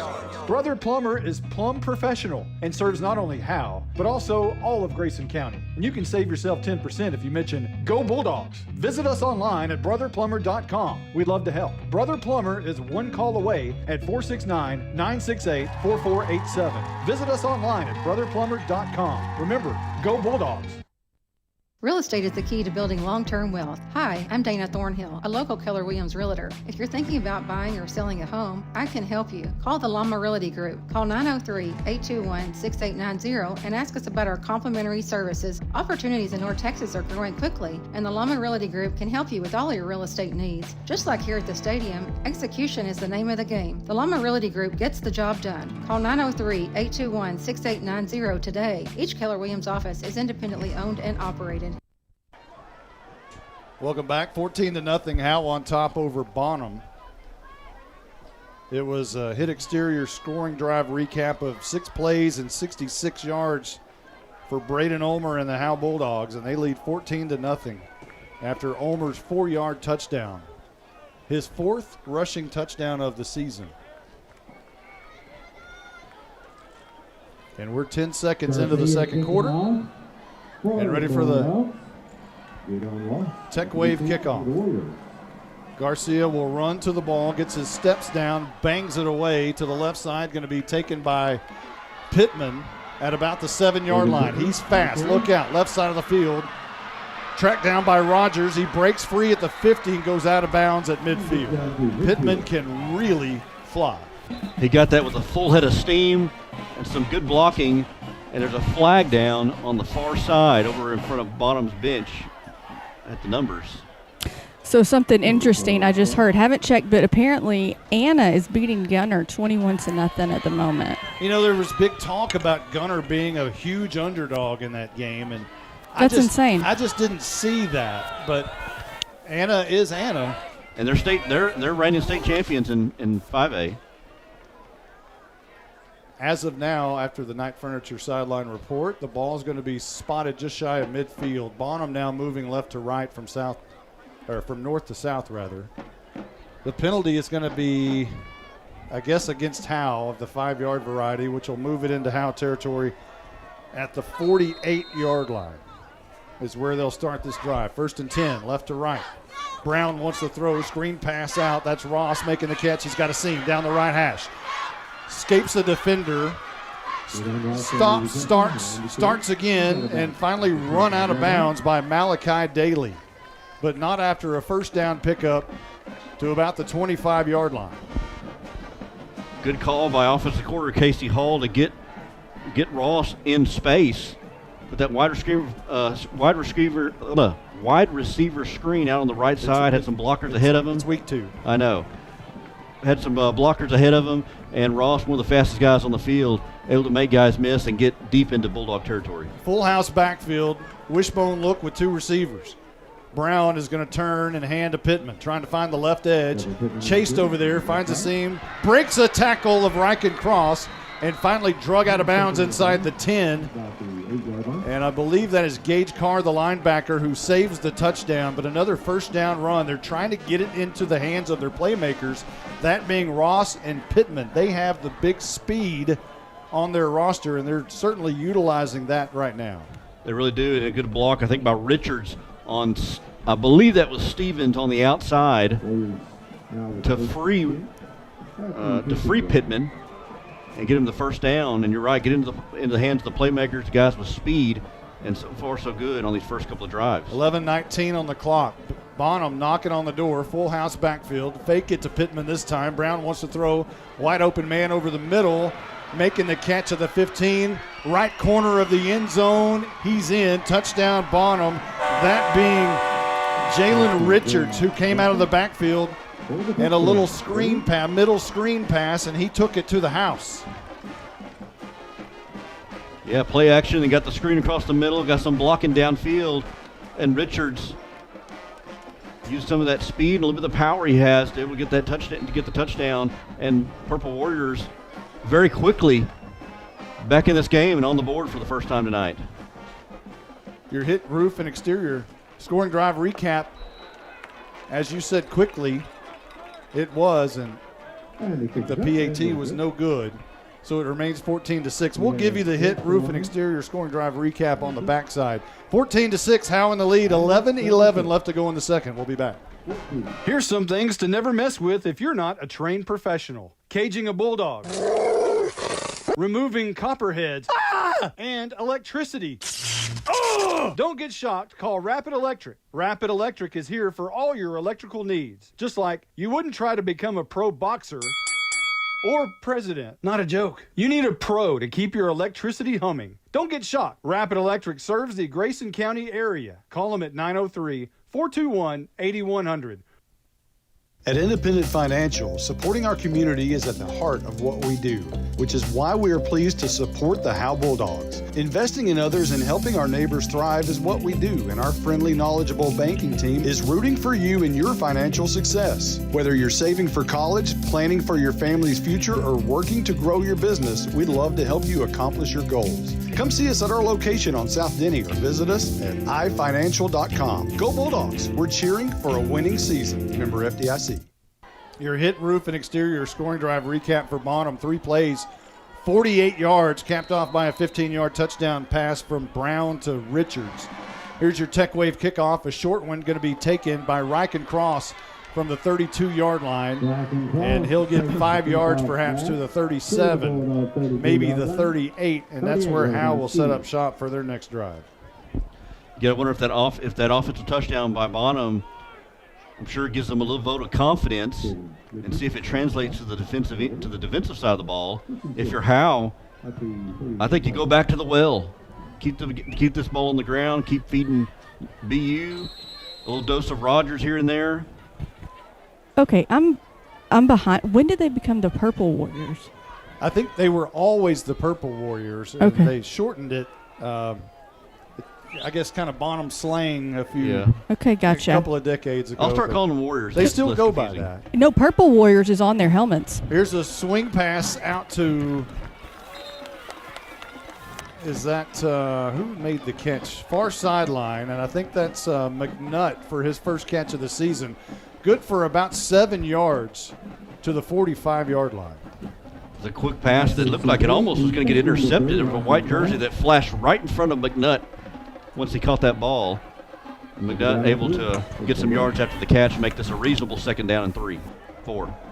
Strong handoff. Rogers straight up the middle behind large Marge, but no push there. Rogers might have got a yard to the 46, and that's where they'll spot him. He gets up a little gingerly, but it looks like he's going to be fine. The big defensive ends and tackles, Avon Serta and Mac Menace, able to bring down Rogers right at the line of scrimmage. One thing you have to remember is even though Bonham is a Class 4A team, most of their starters play both ways, and that could be huge towards the end of this game. Their quarterback is going both ways. Here's a handoff to Ulmer. The ball gets away on the turf, and I believe he got it back. Now it's still squirting. Bonham has recovered at the 47-yard line on the Bonham side of the field, and Ulmer coughs it up for the 2nd time this year. I saw the ball come out. Did Ulmer ever get a clean, get that handoff cleanly, or did somebody strip it away? I couldn't see, but he hit the carpet, and that is probably the kryptonite of Braden Ulmer. He has he has fumbled the ball here lately. Had a fumble last week that he lost. It didn't look like he got it cleanly. And so that's a turnover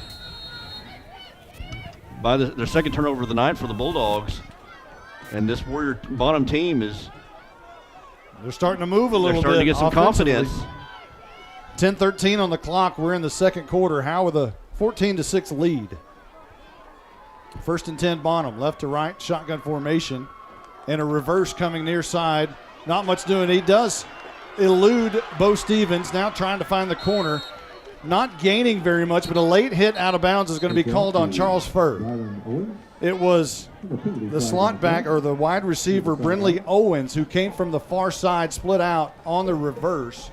He was stopped in his tracks by Bo Stevens, but he shifted Bo and left Bo. He might have left Bo's right shoe out of there. But not much on the game. There is a personal foul against Bonham. I thought for a moment it was going to be a late hit on Charles Furr because he was right there at the out-of-bounds mark. But this is going to go in the other direction against Bonham, so apologies to Charles Furr. Not Lucifer, but Charles Furr. And if you don't get that joke, then it's a commercial that Roger Tidwell and I put together that we'll play at some point tonight if you haven't already heard it. 1st down and 23, it looks like, for Bonham after the step-off. Ball gets away and a flag is down, and probably a good thing for Bonham. It's a false start as the ball went right through the hands of quarterback Heath Brown, and right in his face was Mejia. So a false start will back it up even more to the 29-yard line. So Bonham started at the 47 and have gone backwards to the 29. My calculations are correct. This is 1st and 29. They're at their own 29. They need to get to the Howe 42 for a 1st down. And Heath Brown, who is not able to really push the ball downfield.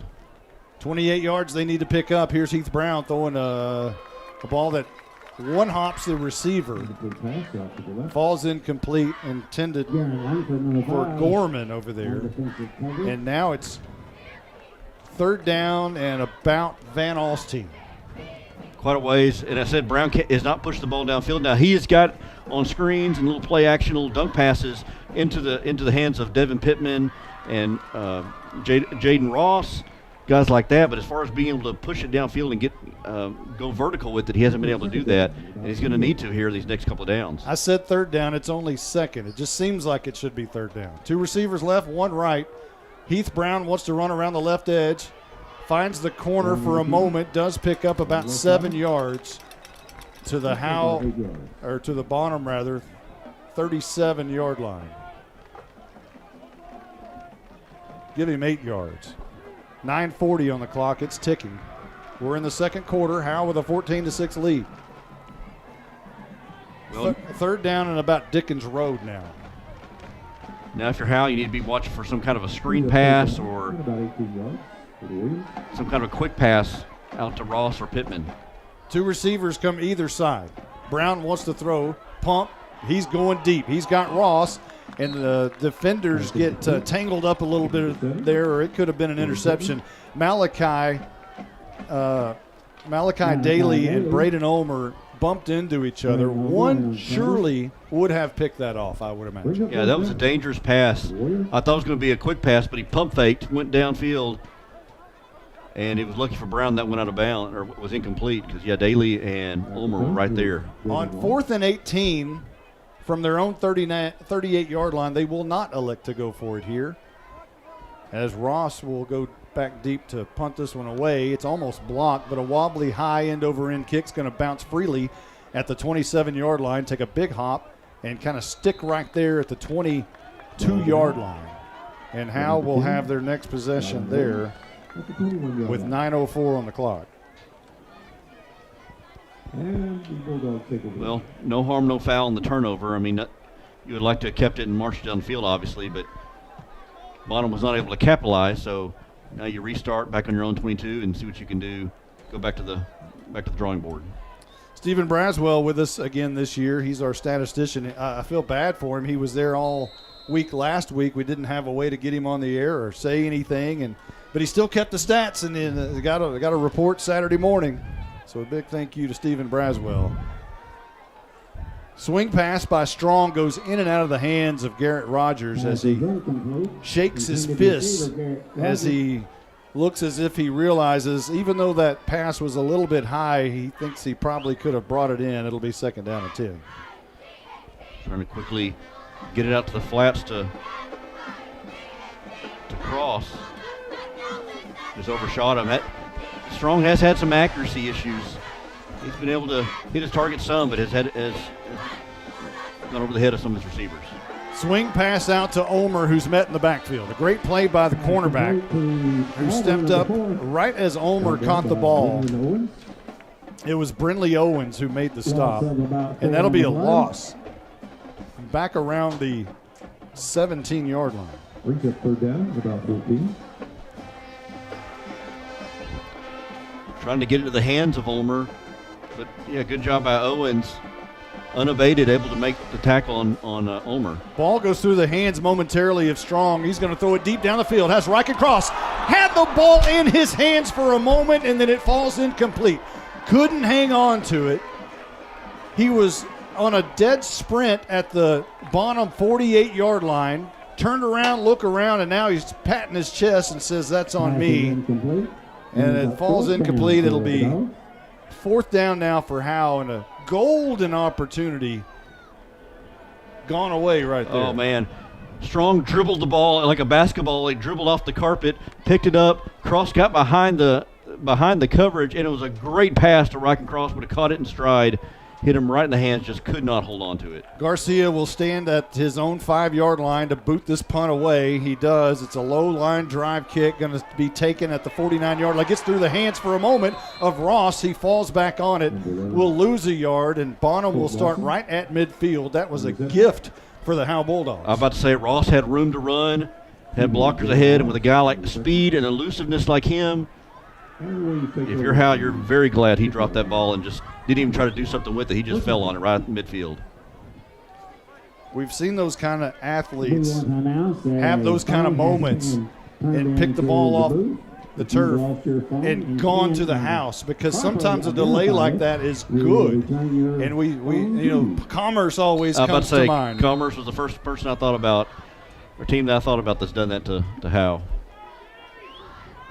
I think that was a rainy night in Commerce, about 2018, somewhere like that. 7:44 on the clock here on September the 6th, 2024. With the headsets on for the first time as a 50-year-old. Here's the snap, the reverse coming to Pittman, and a great tackle on the edge by Bo Stevens. He was right there to make the stop. There's a flag flag on the play. And it is not on Bo Stevens. Blocking. It'll be a false start against Bonham. Was it a false start? I thought it was a personal foul. Oh, I'm sorry. I thought I saw the false start signal. Well, let's see. It wasn't false start. Let's see what he does. Personal foul. Yeah. Giving him the business. Yeah, what is... He's bashing two fists together. What is it? Yeah, I'm not sure exactly. This is where we need the Blizzard. The Blizzard is coaching for Bonham. He is here. This is Twilight Zone. He's in the enemy. He's on the enemy side. He's in enemy territory over there. Enemy territory. So that backs it up to the 35-yard line. Bonham has gone backwards quite a bit. Here's a handoff. And a little scat back run for about 3 yards.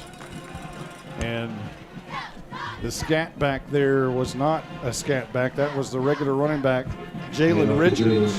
Hey, what is it? 2nd down and a long way to go. 25, as we can hear Caroline again with that massive microphone we have down there. I believe a timeout's been called. 7:17 on the clock. 14-6. Howe in the lead. We'll be back right after this.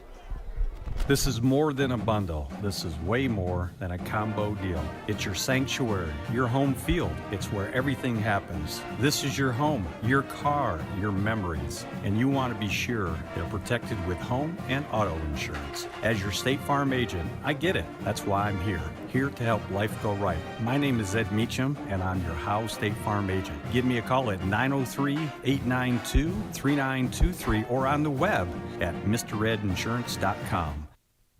So hot up here. Roger must think he's preaching a Hellfire Sunday sermon. I know. He won't ever turn the air on. Monty, who recovered that fumble? The only name that comes to mind is Lucifer. Charles Furr? Got it. Baker Air Conditioning and Heating has been in Howe for over 50 years. They've been in business that long because they're just good people. If you've been told you need expensive repairs, get a second opinion with Baker Air Conditioning and Heating. Call 903-532-6255. Fifth quarter tonight is going to be a hot one. I bet.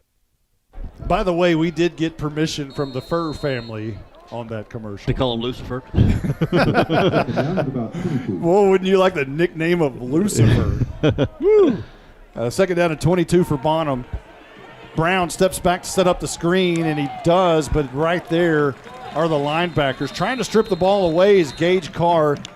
Not enough, nearly enough, anywhere close to enough for a first down as they only gained 2 yards on the middle screen. On the reception was Bray Gorman. Well, and Tate Turner was right there as well in the middle of the field. Just a little bit too tall for him. He almost tried to get a paw up there to knock it down. Third down and 22. Caroline, did you find out what that was, the call that they were making, the officials with the bashing the fists together? Yeah, an illegal blindside block. Okay. So third down and 20 now. Left to right goes Bonham. Faking the hand is Brown on the move. Bo Stevens in his grill, but here comes Brown down the field. Now Tank Turner had him in his grass. That gets away, and it's picked off by Braden Ulmer at the 46-yard line. Ball gets away from him as he is really upset with himself, but I believe Howe, no. Bonham has possession at the 50-yard line. Brown with an ill-advised pass almost across his body. And that's going to be a first down. I know. For Bonham. Ulmer got it, and I don't think the ball was stripped from him. I think he just mishandled it. And because the ball went possession to Howe and back over to Bonham, Bonham gets a fresh set of downs and ball at midfield now. So they get yardage and a first down out of it. Here is a handoff to, that is going to be the running back, Richards. I'm sorry. Yeah, Richards. And he's going to gain about 8 yards on first down to the 42-yard line. So 5:45 on the clock. Let's regroup here, 14-6. Again, at halftime, we're going to have Tanya Troxtel in here, and she'll tell you all about a band promotion that they're having right now, a fundraiser to try to wrap those trailers. Second down and 2. 5:28 on the clock here in the second quarter. Brown throws, quick pass over the head of Pittman, goes out of bounds, incomplete. It'll be third down and 2 for Bonham. Lucky for Howe, that ball went over the head of Pittman. Was right on target, just a little too tall for him because Pittman only needs about 2 yards, and he had some real estate ahead of him, but couldn't bring the catch in. Bonham walks to the line of scrimmage. Look out for Ross, who split out wide right, but it is a full house backfield.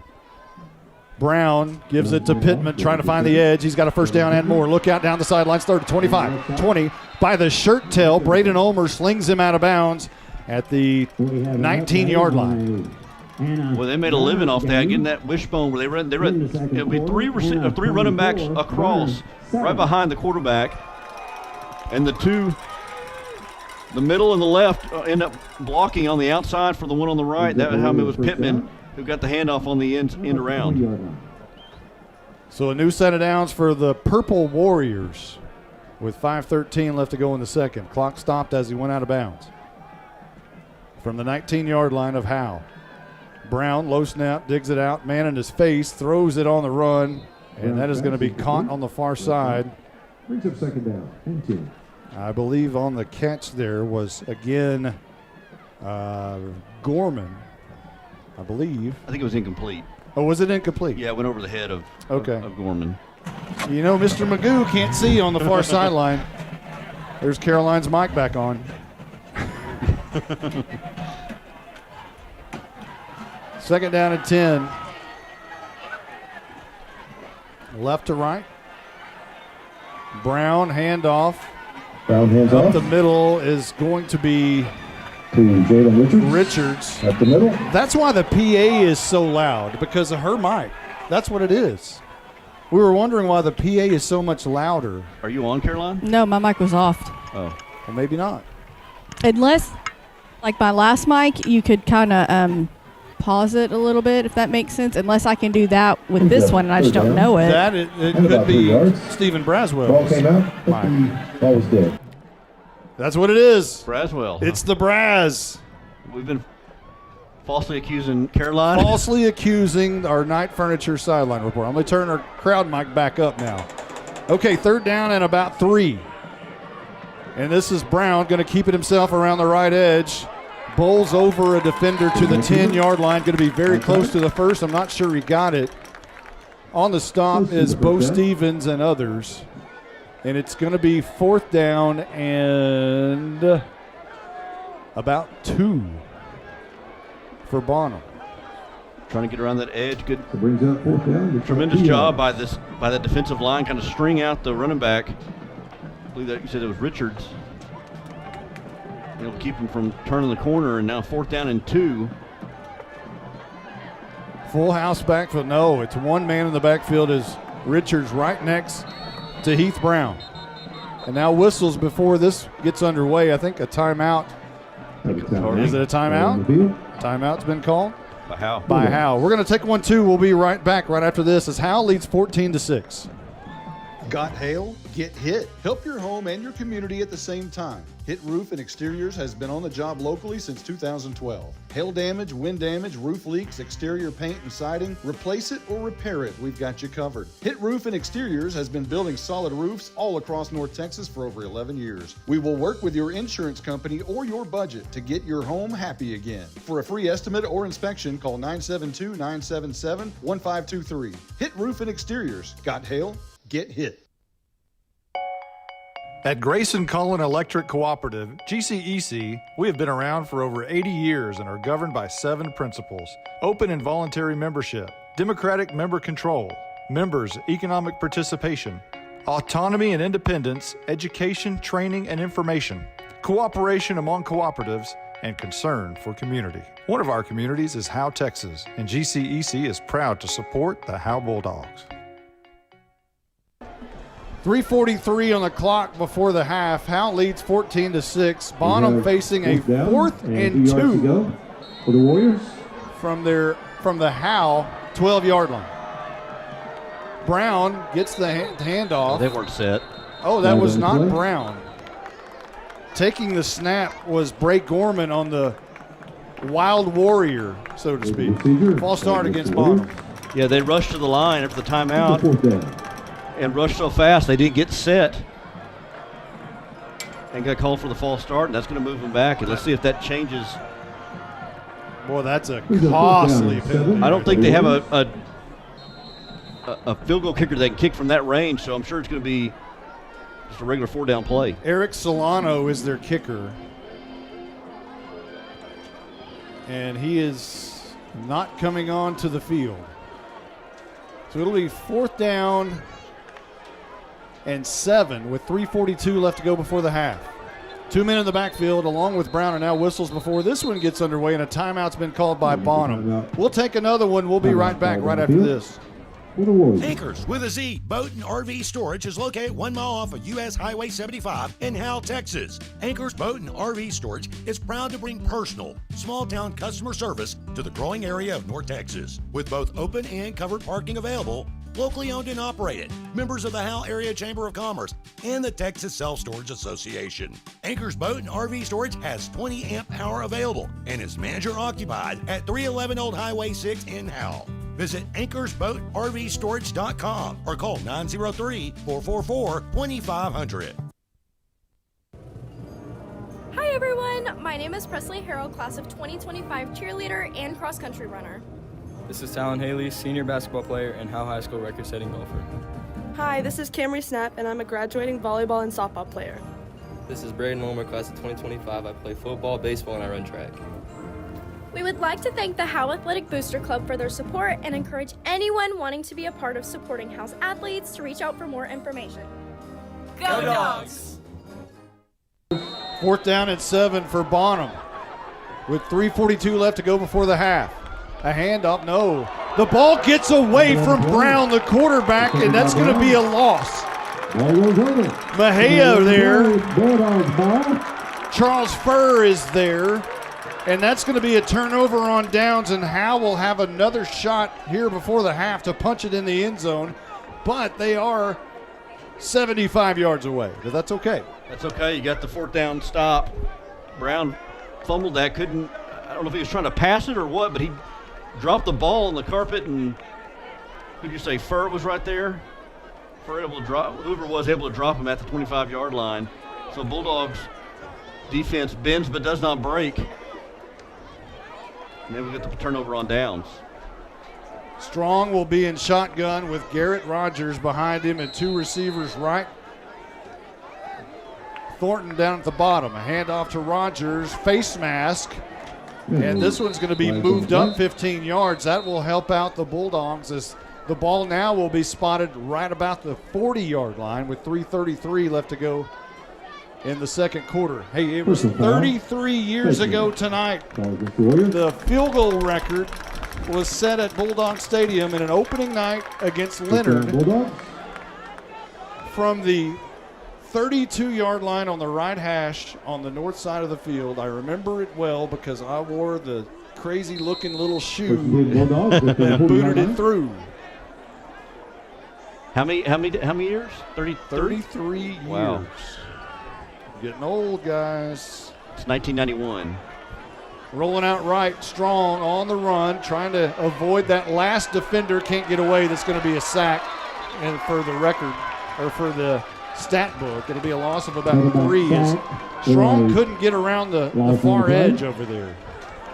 Coit Lawson, the outside linebacker, had a beat on Strong. Strong looking downfield. Probably should have tucked that down. He was decided late to run, and Lawson was bearing down on him and able to bring him back. Luckily for the Bulldogs, only a loss of 2.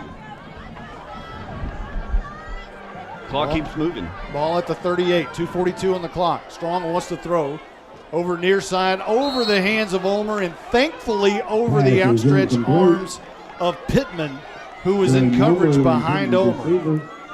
Neither had a legitimate shot at it as it was through the hand, or actually over the head of both of them. It'll be 3rd down and 12. That was a little scary. Yeah.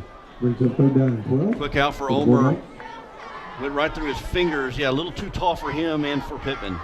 Strong wanting to throw again. 3-step drop, looking deep down the right side of the field. Again, there is Cross. This time he makes the catch at the 26-yard line and down right there. We got flags, 2 flags down. Back behind the line of scrimmage. It's one of them's going to be on Howe. We have a penalty flag thrown. Well, just when you got the big play and Cross goes streaking down the right side of the right hash, this one is going to be all for naught with 2:28 left to go in the second. Boy, and the official was very quick to throw that flag and quickly to tell everybody, don't get excited. That's a holding penalty, and that ball's coming back. So the only bright side of it is it's 3rd down, but now it's 3rd and 25. And Howe now has it from their own 28. And like the play call, it was a pass downfield. If it gets intercepted, it was almost like a long punt. Strong drops straight back under pressure, throws it away. Another flag is down. He heaves it, and it's caught by a Bonham player out of bounds.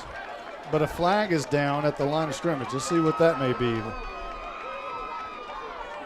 Holding against Howe. So now that it's declined, and it'll be 4th down. He pointed right at Jacob Griffo, the right tackle. So Bonham will have another chance here. And very dangerously walking out there is Jadon Ross. And he'll stand about the 37-yard line, 38-yard line of Bonham, awaiting to return this Jonathan Garcia punt. Garcia will stand at his own 15-yard line. Ball will be flying through the air, south to north. End over end kick's going to bounce at the 45, take a big roll, This is good for Howe as it rolls close to the ground, and Ross has no chance to return it, and it's killed at the 30-yard line. An excellent punt by Johnny Garcia. Good job by Garcia to kick it away from Ross. 30-yard line. And make this Howe this Bonham offense go 70 yards with 2:10 to go in the first half. So Bonham will be moving left to right with 2:10, trailing Howe 14-6. Howe looked like at one point that this game could separate the two, but they've allowed Bonham to hang in there. Yeah, it looked like Howe's going to run away with it at first. Jumped out to a 14-0 lead. The air comes on. You feel that? Thanks, Roger. Back to passes Brown, looking deep left side. A lot of traffic on the far side. Garen Langford may be called for pass interference. He got tangled up over there with the receiver, Brinley Owens. And Langford not happy about it, with palms to the sky. That's a pretty good strong throw by Heath Brown. By Brown. And Owens and Langford getting tied up there and able to draw the flag and draw the pass interference 15 yards. It's not a spot foul. It's not a spot foul like the NFL. It's 15 yards, but a fresh set of downs up to the 45-yard line. So Howe has had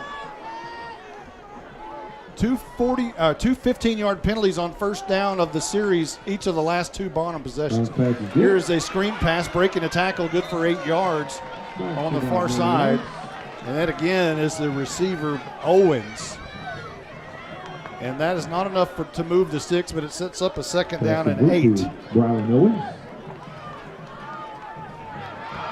Here is the running back with a good run, crossing the 35 before finally being driven backwards.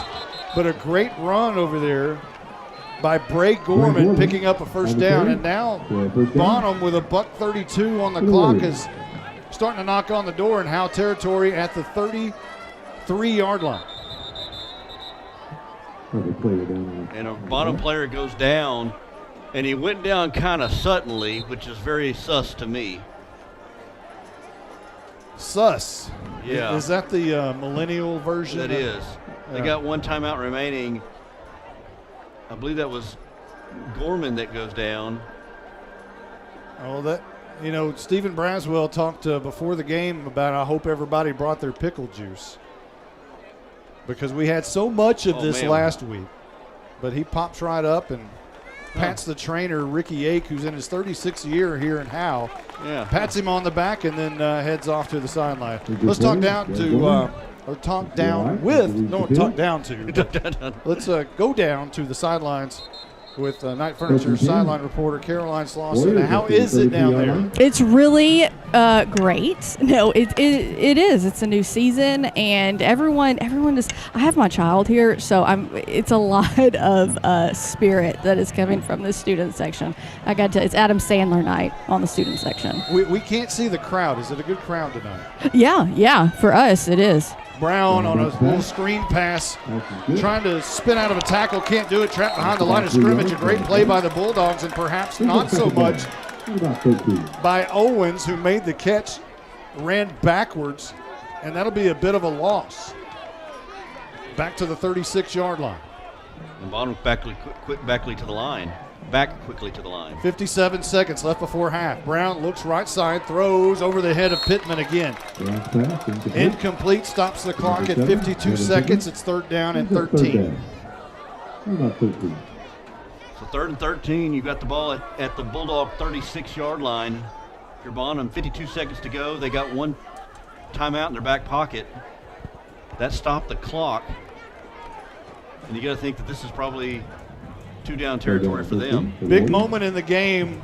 And again, we want to thank our big listener, Andy Roberts, at home listens every week. Thank you, Mr. Roberts. 52 seconds left before the half, 14-6. Brown being pressured by Furr, gets away from it, Throws on the run. The ball is going to be caught. Not enough for a first down, however. Right there in coverage was Garen Langford, G-Force. It's going to be a yard shy of the first down at the 25-yard line. And it's fourth down. And they're going to need to call their last timeout. Brown with a pretty good pass across his body. We have a timeout called on the field. Let's take a quick timeout, Jake Roberts, shall we? We'll be right back right after this. Timeout, Warriors. Buying and or selling your next home or property should be an enjoyable experience. At Texoma Land and Home Team, our commitment to the personal relationship of each transaction ensures communication you expect, while assuring that we'll be here the next time you need us. We're not a big box real estate company by design. This freedom allows us to be fully at your service. Texoma Land and Home Team, Renee Nichols Broker, 903-818-1645. Texoma Land and Home Team, for all your real estate needs, 903-818-1645. 35 seconds left before the half. Somebody's got the mic on. Oh, that was Justin. Sorry, that was me. I'm late to the game here. 14-6. Howe in the lead. 35 seconds to go before the half. Bonham now facing a 4th down and 1. Now it's a long one, according to the scoreboard. It looks like it may be closer to 2. It is. It looks like closer to 2 to Full me. house backfield for Bonham. And now whistles before this one gets underway. They're just waiting on the time. No flag, but that could throw some rhythm off. We'll see which side. Handoff, and that's going to be Pittman trying to find the edge. A great tackle on the edge. Who is that? I think that's Bo Stevens, I think. No, it's not. It is not Bo Stevens. And it's... Is that Stoner? Eli Stoner. Unless there's a 0. There's no 0 on the... That's Eli Stoner. That is Eli Stoner. Give him his due. What a great play by Stoner to turn the ball over. Because the Bulldog got blown up. I didn't see who it was on this side. Bulldog got blown up, and Stoner able to clean up the mess and drive the running back out of Pittman out of bounds. So Strong will go back in shotgun formation. Rogers behind him. Rogers gets the carry. A bit of a seam for the first time for Rogers. He squirts through for about 6, maybe. Rogers carrying for to the 30. Bulldogs. They're going to spot it at the 33. I think that may be the last play of the half. They'll give him 5 Second down. on that carry. 8 seconds on the clock. That's going to be it. Bulldogs with a pretty good first half. Got to maintain momentum in the second half. You don't want to let this one get away. Howe's in the midst of a 6-game losing streak. We're not talking about 22. We're talking about only 6, but you want to get rid of that 6-game losing streak immediately. And tonight looks like it's a possibility, knock on wood. I know my mother will text me, but so far so good for the Howe Bulldogs, up by 8 here in the 81st home opener of Bulldog Stadium. We've got a great halftime show for you. We've got interviews, the Bandsman of the Week, and the Lady Bulldogs Spotlight. So we're going to take a quick timeout, and we'll be right back right on the backside of these interviews. This is Roger Tidwell, the PA dude here at Bulldog Stadium. The radio guys and I always fight over how hot and cold it is up here in the press box. But if the AC ever quit working, not only would Walker finally shut his trap, he would call Baker Air Conditioning and Heating. Baker Air Conditioning and Heating has been in Howe for over 50 years. They've been in business that long because they're just good people. Call 903-532-6255. That's 903-532-6255. Shut up, Monty. Anchors with a Z Boat and RV Storage is located 1 mile off of U.S. Highway 75 in Howe, Texas. Anchors Boat and RV Storage is proud to bring personal, small-town customer service to the growing area of North Texas. With both open and covered parking available, locally owned and operated, members of the Howe Area Chamber of Commerce and the Texas Self-Storage Association. Anchors Boat and RV Storage has 20 amp power available and is manager occupied at 311 Old Highway 6 in Howe. Visit anchorsboatrvstorage.com or call 903-444-2500. Buying and or selling your next home or property should be an enjoyable experience. At Texoma Land and Home Team, our commitment to the personal relationship of each transaction ensures communication you expect, while assuring that we'll be here the next time you need us. We're not a big box real estate company by design. This freedom allows us to be fully at your service. Texoma Land and Home Team, Renee Nichols Broker, 903-818-1645. Texoma Land and Home Team for all your real estate needs, 903-818-1645. All In Custom Gutters and Christmas Lights is proud to sponsor the pride of Howe High School's Bandsman of the Week. Your hometown Bulldog alumni-owned and operated business is here for all your seamless gutter and outdoor Christmas lights needs. Give them a call at 903-819-9183 and let them make your house shine really bright this Christmas. All In Custom Gutters and Christmas Lights. Give them a call at 903-819-9183. All In Custom Gutters and Christmas Lights. You're listening to the Baker Air Conditioning and Heating Halftime Show. Today's Bandsman of the Week is brought to you by All In Custom Gutters and Christmas Lights, a firefighter family-owned business. Call them at 903-819-9183. Now let's join Monty Walker with this week's Bandsman of the Week. This week's Bandsman of the Week is Grace Randall. You're a senior flute player and a squad leader. What does a squad leader do? So basically what a squad leader does is I have my own squad. I'm Green Squad. And during band camp or just during band rehearsals, we tend to sometimes split up into those squads so that way we can help individuals in our squad who maybe need a little bit more help. So with like marching and fundamentals, we tend to be able to help them a little bit more closely than they were if we were in a big group. And it's just very, very much of a family. And we have just our own group that we have a routine with. Last year, you were one of the featured flutes. There were some issues with the rain and ramps. Talk about that. So it wasn't actually the rain. It was my shoes. My shoes were older. And so the bottoms of my shoes were like rubbed so much that like the bottoms, like the soles didn't have much traction. So I did fall on homecoming night. Oh, no. It was homecoming. That hurt. Don't worry. Nobody will remember that.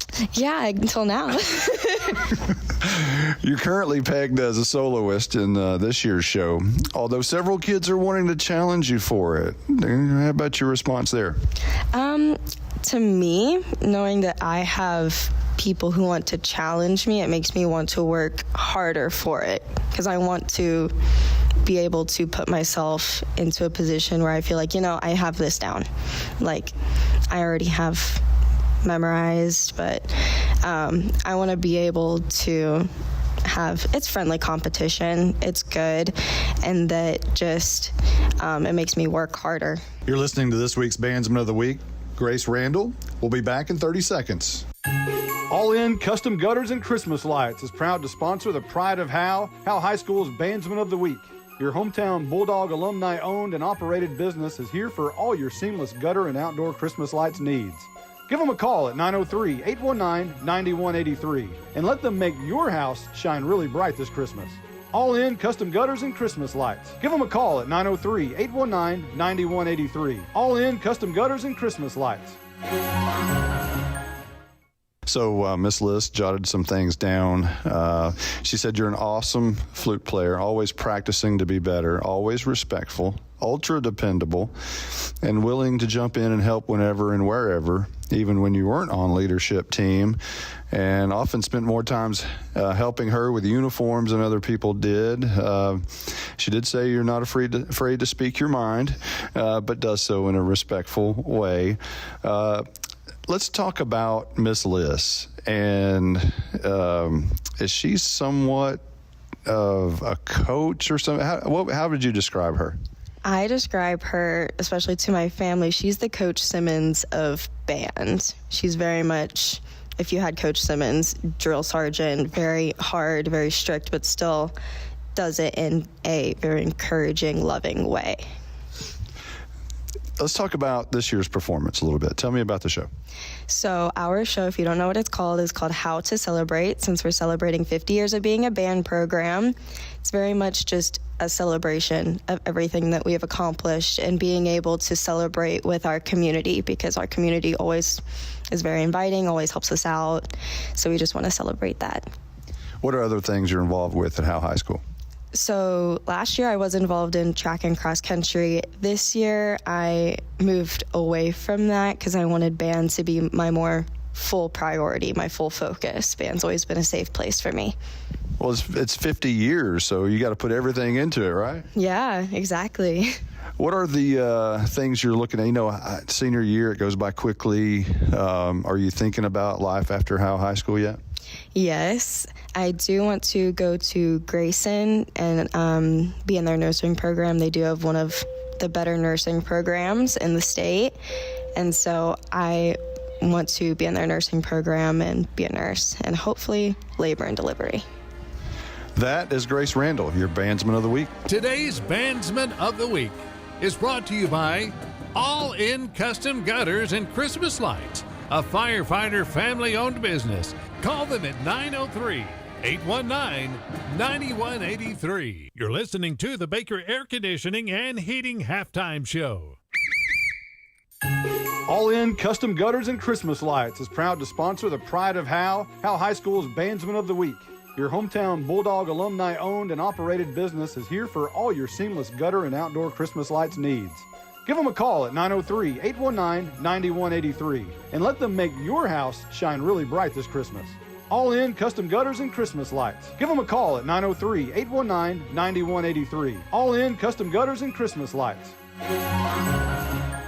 So hot up here. Roger must think he's preaching a Hellfire Sunday sermon. I know. He won't ever turn the air on. Monty, who recovered that fumble? The only name that comes to mind is Lucifer. Charles Furr? Got it. Baker Air Conditioning and Heating has been in Howe for over 50 years. They've been in business that long because they're just good people. If you've been told you need expensive repairs, get a second opinion with Baker Air Conditioning and Heating. Call 903-532-6255. Fifth quarter tonight is going to be a hot one. I bet. Real estate is the key to building long-term wealth. Hi, I'm Dana Thornhill, a local Keller Williams realtor. If you're thinking about buying or selling a home, I can help you. Call the Llama Realty Group. Call 903-821-6890 and ask us about our complimentary services. Opportunities in North Texas are growing quickly, and the Llama Realty Group can help you with all your real estate needs. Just like here at the stadium, execution is the name of the game. The Llama Realty Group gets the job done. Call 903-821-6890 today. Each Keller Williams office is independently owned and operated. Anchors with a Z Boat and RV Storage is located 1 mile off of U.S. Highway 75 in Howe, Texas. Anchors Boat and RV Storage is proud to bring personal, small-town customer service to the growing area of North Texas. With both open and covered parking available, locally owned and operated, members of the Howe Area Chamber of Commerce and the Texas Self-Storage Association. Anchors Boat and RV Storage has 20 amp power available and is manager-occupied at 311 Old Highway 6 in Howe. Visit anchorsboatrvstorage.com or call 903-444-2500. You're listening to the Baker Air Conditioning and Heating Halftime Show. Let's join Monty Walker with the Anchors Boat and RV Storage Lady Bulldog Spotlight. This week's Lady Bulldog Spotlight is Riley Coffey. Did you always go to school here in Howe? No, I did not. And where did you go? I started out in Frisco my grade school years, like in the beginning, and then I came to Howe, and then I went to Melissa, and then I came back. So 9 select volleyball titles before the age of 12. Talk about that. I started off playing back down in Frisco, and my dad was actually my head coach, and then I had started playing club at my 10s year, and I just grew up playing it and loved it so much. And so who's your favorite coach of all time? Of all time, I would probably have to say my very first club coach. She coached me for 4 years straight, and she has completely changed my entire volleyball dynamic. And so is Dad going to be mad that you didn't say Dad? Maybe, but he will always be my number one coach. Favorite teacher currently at Howe High School? My favorite teacher is my math teacher, Miss McCall. She has always helped me whenever it comes to math. I've always loved math, and she's just always helped me. What else do you participate in at Howe High School? I also participate in varsity cheerleading. I am our lieutenant, and I just love my girls so much. All right, we're going to take a quick timeout. We'll be back in 30 Anchors seconds. with a Z Boat and RV Storage is located 1 mile off of U.S. Highway 75 in Howe, Texas. Anchors Boat and RV Storage is proud to bring personal, small-town customer service to the growing area of North Texas. With both open and covered parking available, locally owned and operated, members of the Howe Area Chamber of Commerce and the Texas Self-Storage Association. Anchors Boat and RV Storage has 20 amp power available and is manager occupied at 311 Old Highway 6 in Howe. Visit anchorsboatrvstorage.com or call 903-444-2500. The volleyball team's off to a good start. What do you attribute that to? I can't believe how well we work together and how strong that it's already been compared to the past couple of years. I can't imagine volleyball without them. Your team has 7 seniors. Who's the vocal leader? So the vocal leader I would probably have to say is me, and I think Coach Witzer would also agree. It's a downside, but it's also really good whenever we're up and running. What kind of coach is Coach Switzler? She's just someone that will always be there for you as a teammate and just as a player in general, and it's really nice to know that there's somebody there whenever it comes to high school sports, and she's great. How do you manage your time with cheerleading and volleyball and all the things you've got going on? A bunch of stress, but I love all the hard work, and I love having a full plate whenever it comes to high school and everything. It keeps me busy, and it always keeps me on task. What are the expectations for this year's team? Very high. We are very hard on each other and hard on ourselves, and just honestly to have a great and fun season. Senior year, last question, it goes by quickly. Have you thought about life after Howe High School? Do you have any offers or things like that? Yes, I have been thinking about it, and I am talking to a couple of schools for volleyball. I don't want to jinx it or anything, but I have been talking to a couple of coaches, so I'm excited. All right, that's your Lady Bulldog Spotlight. Riley Coffey. Tonight's Lady Bulldog Spotlight has been brought to you by Anchors Boat and RV Storage. You're listening to the Baker Air Conditioning and Heating Halftime Show.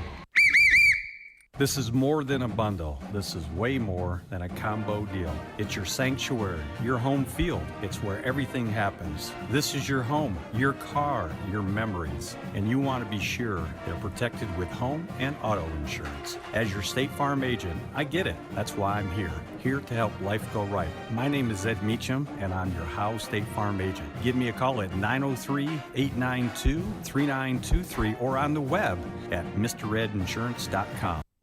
Buying and or selling your next home or property should be an enjoyable experience. At Texoma Land and Home Team, our commitment to the personal relationship of each transaction ensures communication you expect, while assuring that we'll be here the next time you need us. We're not a big box real estate company by design. This freedom allows us to be fully at your service. Texoma Land and Home Team, Renee Nichols Broker, 903-818-1645. Texoma Land and Home Team, for all your real estate needs, 903-818-1645. No one wants to talk about losing a loved one. The grief that is put on your family is troublesome. Scoggins Funeral Home strives to make that most difficult time the easiest. We want your loved one to be sent off in the best way possible, with your wishes at heart. Call us at 903-482-5225 or visit our website at scogginsfuneralhome.com. 903-482-5225. Our location on Van Alstyne Parkway makes everything close for your needs. 903-482-5225. Scoggins Funeral Home. This is Roger Tidwell, the PA dude here at Bulldog Stadium. The radio guys and I always fight over how hot and cold it is up here in the press box. But if the AC ever quit working, not only would Walker finally shut his trap, he would call Baker Air Conditioning and Heating. Baker Air Conditioning and Heating has been in Howe for over 50 years. They've been in business that long because they're just good people. Call 903-532-6255. That's 903-532-6255. Shut up, Monty. You're listening to the Baker Air Conditioning and Heating Halftime Show. Now let's go back to the stadium with Caroline Slauson, Justin White, Jake Roberts, and Monty Walker. Welcome back to Bulldog Stadium. Quite the halftime show from the pride of Howe. We're going to try to give you some highlights here real quick, and then we'll try to give you some stats from Stephen Braswell, if we can fit all of that in. We've also got an interview with Tanya Troxel about the band. They've got a promotion fundraiser that they're doing. So let's talk a little bit about the highlights here if we can. Jake Roberts, if you're ready to go. that set up here. We're just about ready. I'll go ahead and get started. Howe took the ball first from their own 47-yard line. And it only took them 3 plays. Actually, it was on the first drive, it was not the greatest of drives. It started out well, but 3 plays into it, sophomore quarterback Rylan Strong was picked off. Strong throws deep over the middle. That one's going to be intercepted at the 45-yard line.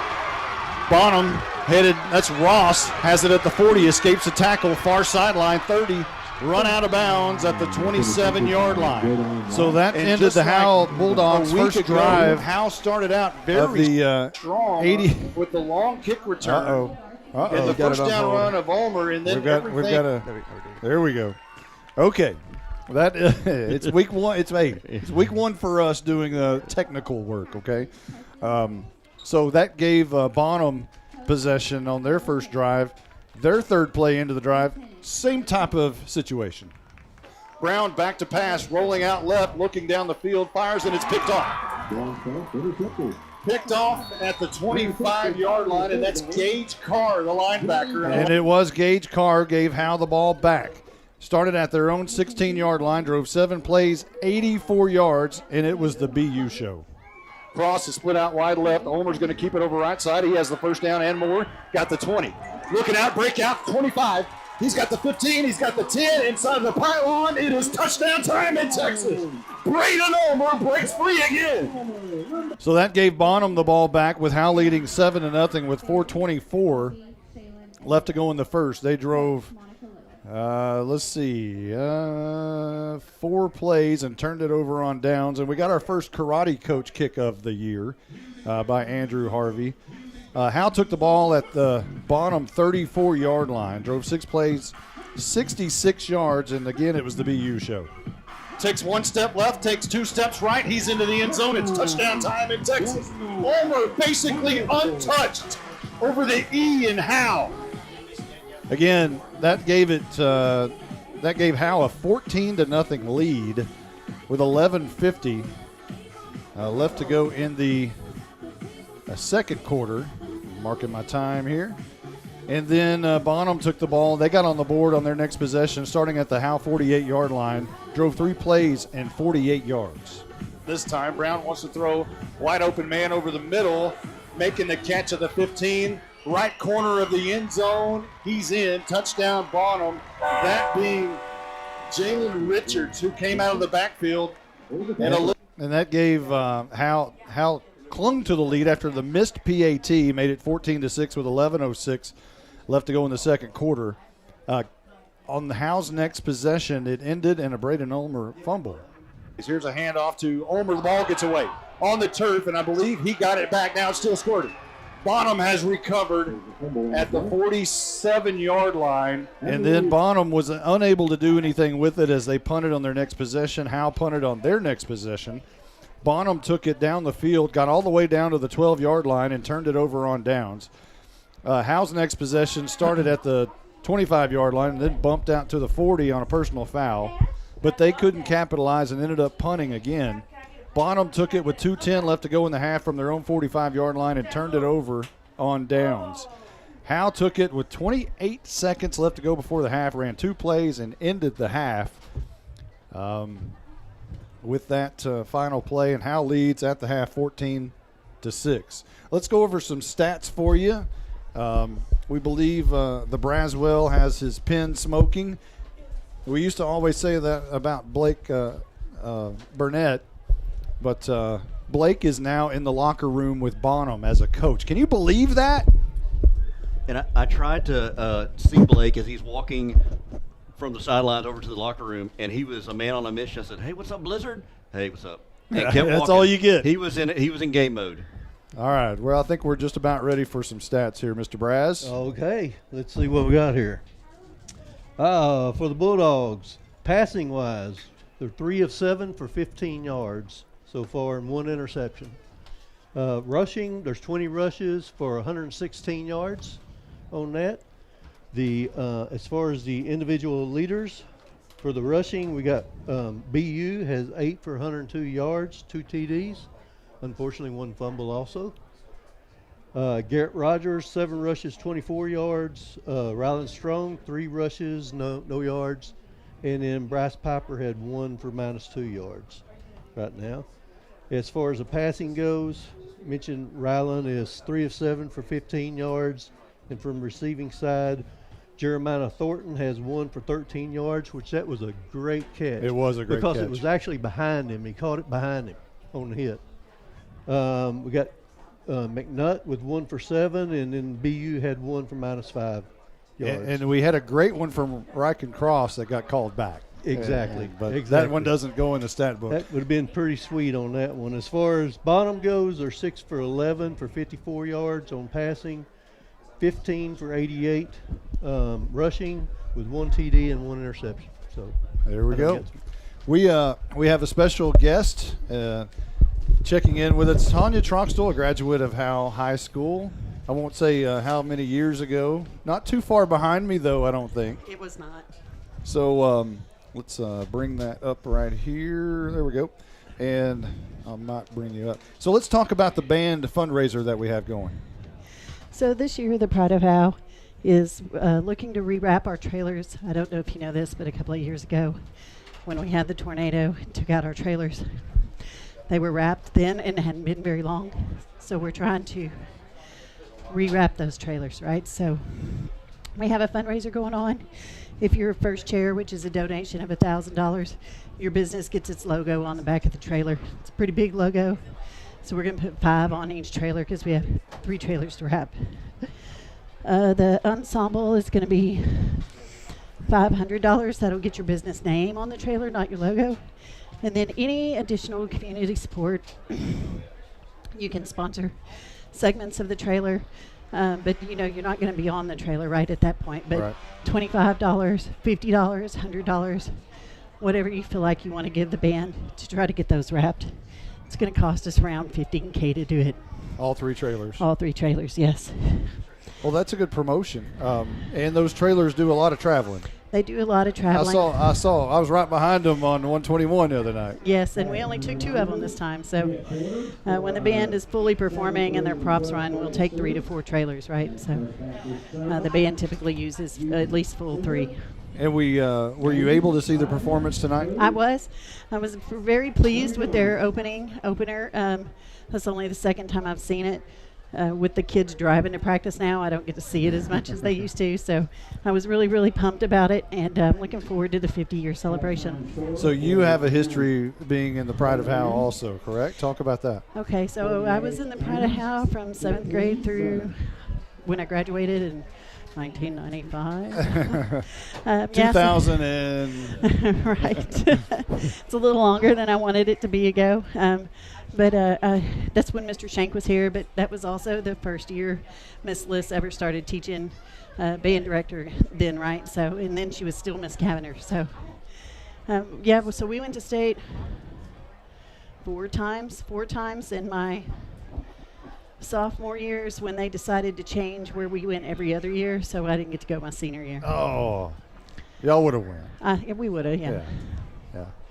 And the Pride of Howe is such a great part of this community. 3 state champions. They go to the place we don't talk about all the time. All the time, 24 times. Wow. And so to be a part of that, what is that like for you? You know, I didn't realize what it was when I was still in school until I got back out of school and my kids were in it. And then I really realized the legacy that it brings to this community, and it's a family. And I mean, even if your kids aren't in band, you're still part of that community. You know, when they go to the place we don't talk about 24 times, right? So, I just think you don't realize it until you're not there. One thing we haven't mentioned, this is the 50th anniversary of the Pride of Howe. It is the 50th anniversary. I think they started with like $1,000 or something like that 50 years ago. Some of the great local community members went to the school and said, hey, we want to do this band, and here's some money, and that's how the band boosters were born. So. And now the band boosters need some more money to wrap those trailers. Unfortunately, we do. So again, anything you guys can help with, you know, we appreciate it. The band kids appreciate it. You know, they are the pride of Howe. You know, they deserve to be able to say that and show that, right? And you know, we show up, and the only way we know we're the pride of Howe is that I have it on my truck for my farm business, right? So. There you go. Well, we thank you for coming up and talking about the pride of Howe. Hopefully we'll have a lot of listeners out there donate to this great fundraising event, and you'll get your logo and everything on those trailers. Thanks a bunch, Bonnie. I appreciate Thank you so much. Appreciate it. All right, the Howe Bulldogs have come back out onto the field. We're just about ready for the second half. If you'll remember, the Bonham Purple Warriors won the coin toss and deferred, so they will get the football first to start this second half. And we're going to hand our Night Furniture sideline reporter her mic. And it's literally like handing the baton. I tell you what, that thing is powerful as that mic is. Mm-hmm. We might have it have not only a sponsorship for Caroline, but we also may need a sponsorship for that mic. It's so awesome. So things to do, sponsorship for the mic and for the train. And the train, yes.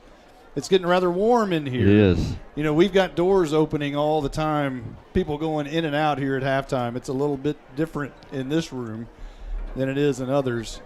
And I'll tell you what, when I get over here at 4 o'clock in the afternoon, I don't know. Anybody who knows me personally knows that I like to sweat. It's the hottest part of the day, too. And then when you sweat a lot, you know, sometimes I need my own little shower back here. That would feel quite nice right now. We're just about ready for the second half as Bonham will retrieve this little pooch kick that's going to land at the 35-yard line. Bouncing and falling on the football finally as Bonham does retrieve it, as there was a moment there where we didn't know, and now a late flag comes in, and I think that's going to be against Bonham to start this second half. I think it is too. I think it's maybe a personal foul or maybe some chattering after the play. Jaden Ross is having a discussion with the officials, and he kind of pats him a little bit as he walks off. It is going to be what? He started to give a signal, and then he did not. We're just underway in the second half. Offsides against Bonham. Okay. I thought maybe it was a personal foul or something. Well, it came in late in the bottom of the pile. It looked as if generally those are personal fouls, but it was not. So Bonham will have it 1st and 10. Well, they have not spotted it just yet.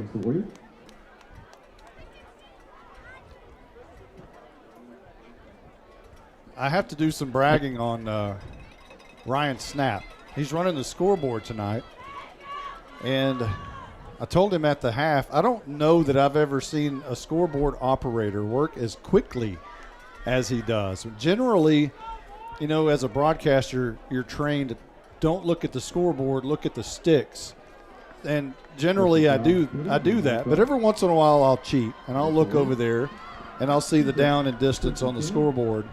And by the time I look over there, generally he's already updated it. Yeah. That is not normal for a scoreboard operator. So hats off to Mr. Snap over there next door. Yeah, he saw me in the restroom, say he's going to try to be as accurate as he could for us. So go ahead. I think there was an unsportsmanlike conduct penalty. I think there was a penalty against Bonham because they're back all the way to the 13-yard line. So they'll start here as it starts to get really warm in here. Brown is going to hand off on the first play of the second half to running back Richards. And not much doing there. Might have even lost a yard. It's going to be second down. He might have got back to the line of scrimmage, which is somewhere between the 13 and the 14-yard line. Read option between Brown and Richards and kept in the gut as long as he could. That's Brown who's kept in the gut of Richards as long as he could. Reading that defense, and then let Richards take the handoff, but only back to the line of scrimmage. Two receivers come near side. Ross split out wide to the right, which is the near side. Two receivers now bunched together on the left. Heath Brown calling for it. Pulls it out of the gut of Richards and now hits a screen pass to the far side. Good for about 5 yards to the 19-yard line. Screen pass good for about 5 yards. So pretty good defense by the Bulldogs. I believe Langford was there and Stoner was there. Yeah, I think that was maybe Stoner. I think he had a good open field tackle on the receiver. There's quite big of a cushion between the receiver and the defensive back. 10:37 on the clock, just underway in the third quarter. 3rd down and 5 for Bonham.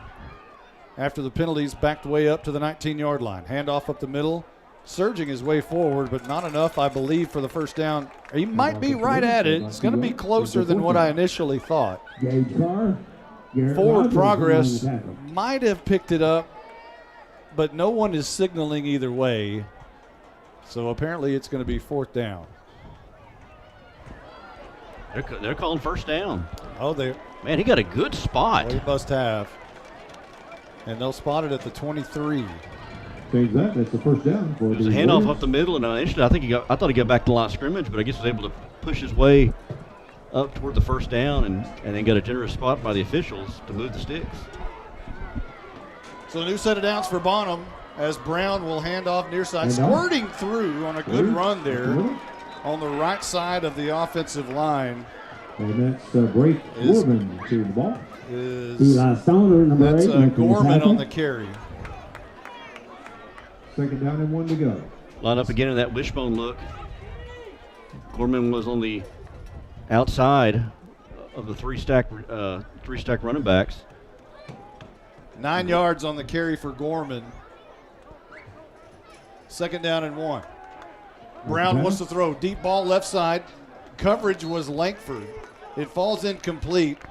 And on the intended receiver was Brinley Owens. And that'll be 3rd down. Scoreboard says 3. It looks more like 1. Mm-hmm. No, it says 2, and it looks like 1. Brown with a quick 3-step drop under center.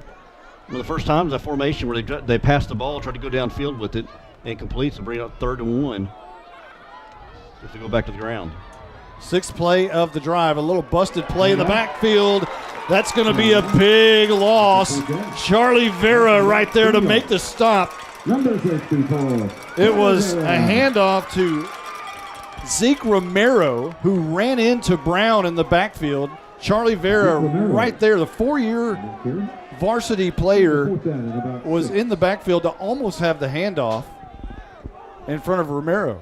Yeah, a delayed handoff to Romero. His first carry of the night, ran into Brown on a 3rd and short, and Turner was right there waiting for him to bring him down. Good job by Turner to get the stop and bring out the punt team. 5-yard loss brings on 4th and 6, and also Ross on to punt this one away off the side of his foot. This is going to go out of bounds on the Howe side, actually right on the out-of-bounds marker. Howe's going to have great field position to start their first drive of the second half on the bottom side of the field at the 45-yard line.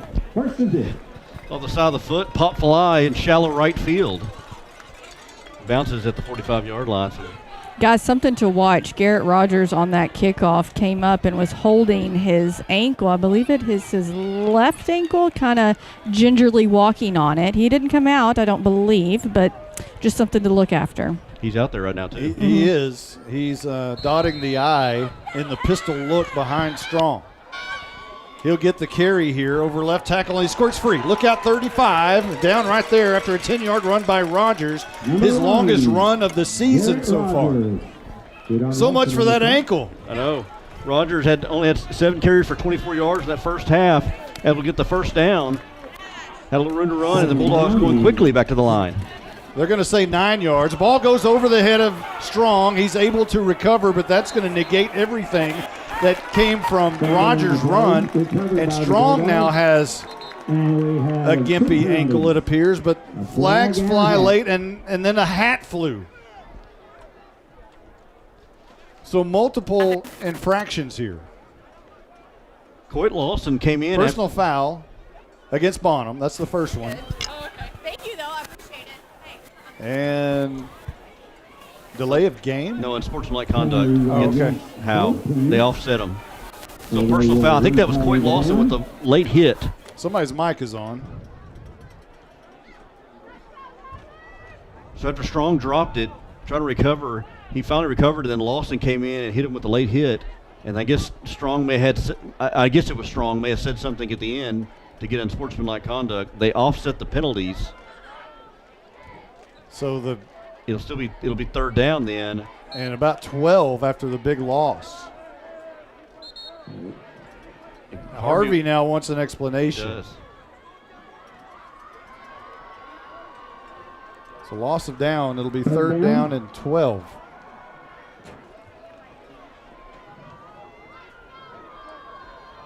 Ball's going to be spotted at the 47. Still on the bottom side of the field. But that was very costly, Justin White. It was. And you thought maybe you with that late hit against Bonham, you thought you were going to have a fresh set of downs and a fresh set of downs and 15 yards. Harvey is saying that it should be second down, and the officials are huddling about this because that was first down, right? I had second down. And whether the penalty is a loss of down or not,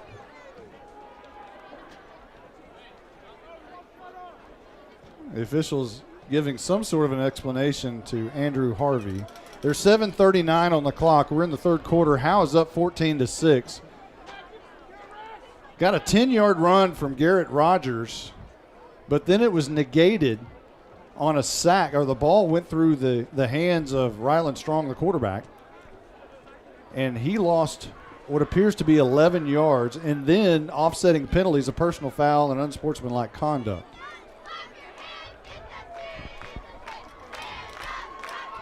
And Harvey wants it to be second down instead of third. I think that's the point he's arguing. Mm-hmm. But it has not changed. Harvey walks all the way down to the 23-yard line, way away from everybody. First-year head coach, been a long time, has been a defensive coordinator for the past couple of years. Was on the Sanger staff prior to that. It is second down. And 1 o'clock. And it is second down, so put a win in the books for Harvey right there. Won the appeal. The karate coach. Two receivers to either side for Howe. Strong wants to throw, drops back 3 steps, fires it out right side. Cross makes the catch at the 42, falls forward out of bounds at the 40. Howe's got a lot of room to pick up the first down. They've got to get down to the 15-yard line. So it's third down and about that much. Excellent job by Garrett Rogers picking up a blitz and pass protection. Just enough time for Strong to throw kind of off his back foot to get that over the cross. And sidearm. And sidearm, yes. We saw the sidearm quite a bit last week. We haven't seen it as much until really that pass play. Two receivers to either side for Howe. Strong wants to throw again, rolling out near side. Throws it on the run, and it goes off the fingertips of McNutt, off the left hand and out of bounds. And it falls incomplete. It's fourth down now for Howe. Strong rolling to his left. Had to hurry up and get rid of that because he had Nelson Fugit coming right at him. And so threw that off target to McNutt. Is that how you say that? I wanted to be careful how I said the other way. 6:39 on the clock. Fudge it. Howe appears to be going for it on fourth down and 15. The ball gets away from Strong again. Flag down, and so is Strong way back at the 41-yard line. Let's check the flag and see what this one is about. This thing's getting pretty sloppy, and Pickle Juice can't fix this. I think it's going to be an offsides on Offsides against the Warriors is the call. Yeah, nice offsides. Call. All right, nice pick there, Jake. And so that brings it to the 35, 4th and 10. You got to wonder if Coach Harvey will still try to punt this. And we have seen Strong bounce back out of the shotgun and punt it away. It doesn't appear to be the case. On 4th and 10, Howe's going to go for it. From the 35-yard line of Bonham, heading north, and now flags again. I think this may be false start now against Howe. They were trying to draw Bonham off sides with the hard count. Flags come in. Bonham's clapping like somebody may have jumped on the line. It's against Bonham. Looks like a delay of game. So I wonder if Bonham is calling out some kind of signals. So on 4th and 5, and here comes the Wild Dog. I wonder if Bonham was calling out some kind of signals or something along that line to make Howe jump. They get called for the delay of game. 4th and 5, talking about bringing out the Wild Dog. We haven't seen Ulmer. It seems like we haven't seen Ulmer run the ball since that touchdown play back in the first half. Timeout's been called by Bonham. Let's get everything straight. We'll be right back with 6:04 on the clock, 14-6 Howe in the lead. If your home or business could talk, what would it say? It may say it would like some privacy or security. Enjoy the beauty and durability of quality fencing from MTE Fence. MTE Fence is a local company specializing in commercial and residential fencing. MTE Fence ranges from wood, aluminum, and chain link fencing. MTE Fence services all of Grayson County and surrounding areas. Go to mtefence.com or call 903-686-9039 for an estimate. MTE Fence has a passion for connection. We are your connection for quality. All In Custom Gutters and Christmas Lights is proud to sponsor the Pride of Howe High School's Bandsman of the Week. Your hometown Bulldog alumni-owned and operated business is here for all your seamless gutter and outdoor Christmas lights needs. Give them a call at 903-819-9183 and let them make your house shine really bright this Christmas. All In Custom Gutters and Christmas Lights. Give them a call at 903-819-9183. All In Custom Gutters and Christmas Lights. We were talking off the air how sloppy this thing is getting with all the flags. But there's 6:04 on the clock, and the Wild Dog is out. And Braden Ulmer usually has success. And it's 4th down and 5. Ulmer looking up the middle, bounces it out right side, still churning, still fighting. Close to the marker. I don't think he Bonham got it. says he did not get it. Howe not indicating that they got it. Bonham's indicating that it's their ball. Yeah. So I believe that's going to be a turnover on downs. And for the first time, really on a 4th and striking situation, Braden Ulmer's been turned away in the Wild Dog. Had to get to the 25-yard line, only got to the 26. Went straight ahead and tried to steamroll someone and held up and got pushed back just a yard short of the first down, so ball goes over on downs to Bonham. At least it's deep in their own territory. Yes. They'll have it at their own 27-yard line. But it seems like this offense has gotten away from handing off to Braden Ulmer since that second touchdown they had. We just hadn't seen much of him. Flag on the play. It certainly goes in spurts. There's another flag on the play. And I believe it's against Bonham. They're marching it back. You know, I don't know if Braswell's keeping up with penalties or not, but it's starting to get on up there. So it'll be 1st and 15. We've seen this all night long from both sides. 5:27 on the clock. Here's a handoff to Richards up the middle. He'll get a lot of it back as he bear crawls his way to the 30. Good for about 8 yards. Tackled finally by Gage Carr. On the carry up the middle. They'll spot it at the 29. 9. Charles Carr. Gage Draw up the middle, and Carr, as you said, made the tackle. Carr's over there trying to find the end of that ball and strip it out and pull it out. Good job by Richards to hang on to it. Eli Stoner bends over, grabs his toes to stretch out those calves. As it's getting warm, here's a handoff to Richards again. Spins out of a tackle. Good-looking first down run near the 40-yard line at the 39. That's enough to move the sticks, and look out, Bonham starting to move a little bit if they can get out of their own way. Richards with a couple of strong runs. And notice when he runs, he spins. So you never can get a good direct hit him, so you got to wrap up and gang tackle him. Clock winds at 4:32. We're in the third.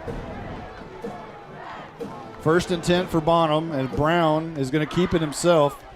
Rolls down the line of scrimmage, and Malachi Daly will drag him out of bounds after a pickup of about 3.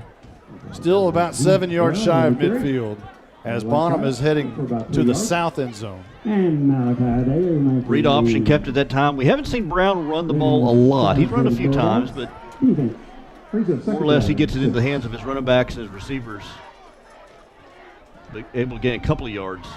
And good job by Daly to tackle and push him out of bounds, but not too much to where he gets called for a penalty. 4 yards on the carry officially.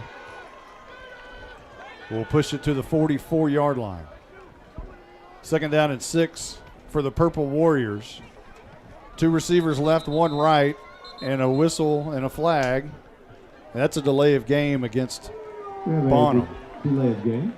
So instead of 2nd down and 6, it'll be 2nd down and 11. And we're starting to see a lot of this kind of stuff, Justin. Yeah, we talk about being sloppy. It's really not one or the other. Neither team is very crisp at all. Well, you got new coaches also, and that plays into some of this. Here's this quick bubble screen. And that's another 1st down, is finding the left hash and staying on that hash for Bonham was Owens. And he found that quick seam and took it. It'll be 1st down on the house side of the field at the 47-yard line. On those bubble screens, they don't use them a lot, but they sneak them in there ever so often just to keep the defense honest. And that time Owens got a lot of yards after the catch to get the 1st down. 2 receivers right, 1 left. This will be Reynolds. And he'll get the carry for about 4 yards. Richards, rather, not Reynolds. I was about to say, you said Reynolds. I was like, where's Reynolds on here? Yeah, where's Reynolds? Charlie Turner, Charlie Vera making the tackle. The 2 inside interior defensive linemen. The 2 Charlies, Vera and Turner, make the stop there. Brown will hand off to Richards again. And another gain of about 3 or 4. Give him 4 to the 40-yard line. So when they do go forward, they churn. Churning for about 4 yards at a pop. And then you have a false start or something like that. But right now, they've made it all the way down into Bulldog territory at the 2:08 mark on the clock and face a 3rd down and 3. Brown in the gun. He's going to sneak it himself over right tackle and stood up and pushed backwards. Nice job by the defense to make that play. He ran around the defender, and I think that might have been Turner on the tackle. Howe with an injured player down, which and number 9. We'll have to check and see who it is. I thought for a moment it was Bo Stevens. And it appears like it might be. He's in a lot of agony right now. It'll be 4th down for Bonham, but right now Ricky Ake is out to check on an injured Bulldog. We're going to take a quick injury timeout, and it's 14-6. Howe in the lead, 1:41 left to go in the 3rd quarter. We'll be back after this. This is 3-year starting kicker Jonathan Garcia. When I kick the ball, I don't need no stinking tea, but I will take a sweet tea at Sonic before, during, and after the game. When I kick on over to Sonic, they have great food and big smiles. Johnny, get your leg warmed up. I stay warmed up with Sonic's onion rings and tater tots, not to mention the great drink specials. Hey, Johnny, we need you to drill this one. Let's go. Bring your tea. Nah, Coach, I just finished it. It's not just good, it's Sonic good. Johnny Garcia bangs it through. No one wants to talk about losing a loved one. The grief that is put on your family is troublesome. Scoggins Funeral Home strives to make that most difficult time the easiest. We want your loved one to be sent off in the best way possible, with your wishes at heart. Call us at 903-482-5225 or visit our website at scogginsfuneralhome.com. 903-482-5225. Our location on Van Alstyne Parkway makes everything close for your needs. 903-482-5225. Scoggins Funeral Home. The injured player was Bo Stevens. He gets up and walks to the bench where he'll be treated by Ricky Ake. He had his right arm up towards his chest like it was in an invisible sling. So I'm sure they'll be checking on him. On the 4th down run, here's Brown going to pick up the 1st down as he surges forward over right guard. Now a late flag comes in. Things are starting to get a little chippy out there after each run. there's a little bit of talking. And the official right now is pointing at the Bonham side. And the palms are in the air from Bray Gorman. And apparently this is going to be a, let's see what this is. It's against Bonham for sure. Look like he did unsportsmanlike conduct. Is that what he did? I believe, yeah. I missed that. So there's a minute 30 on the clock in the third. Howe clinging to a 14-6 lead. It looked like Howe was going to lead by much more than that early in this football game, but things have stopped on the Howe offense. And the Bonham defense has really picked it up here as of late. But now in this second half, so far in this entire third quarter, the flags have been the story. And that's a big penalty. That was fourth down. That they got the first down, but because of the penalty, that'll drop them back. I assume that was unsportsmanlike. Well, I thought you saw it. I saw him do this right here, but it doesn't look like it's gone 15 yards. I don't think it went 15. They look like they dropped him back 10. Well, I guess at the end of the run, I think it is 15. Okay. So now okay, so I was right. Yeah, you were right. You were right. So it's first down and a very long way to go. Okay, so he got all right, he got the first down. Okay, they'll give him the first down. But now they're bringing it back. What? Come on, chain gang. So they're going to move the chains back, and it'll be 1st and 10. No argument from the karate coach. 1:28 on the clock. 1st and 10 for Bonham from their own 49-yard line. Handoff around the right side, getting a lot of it back, maybe even all of it back. That's going to be a first down run for Bray Gorman. They'll spot him at the 41-yard line.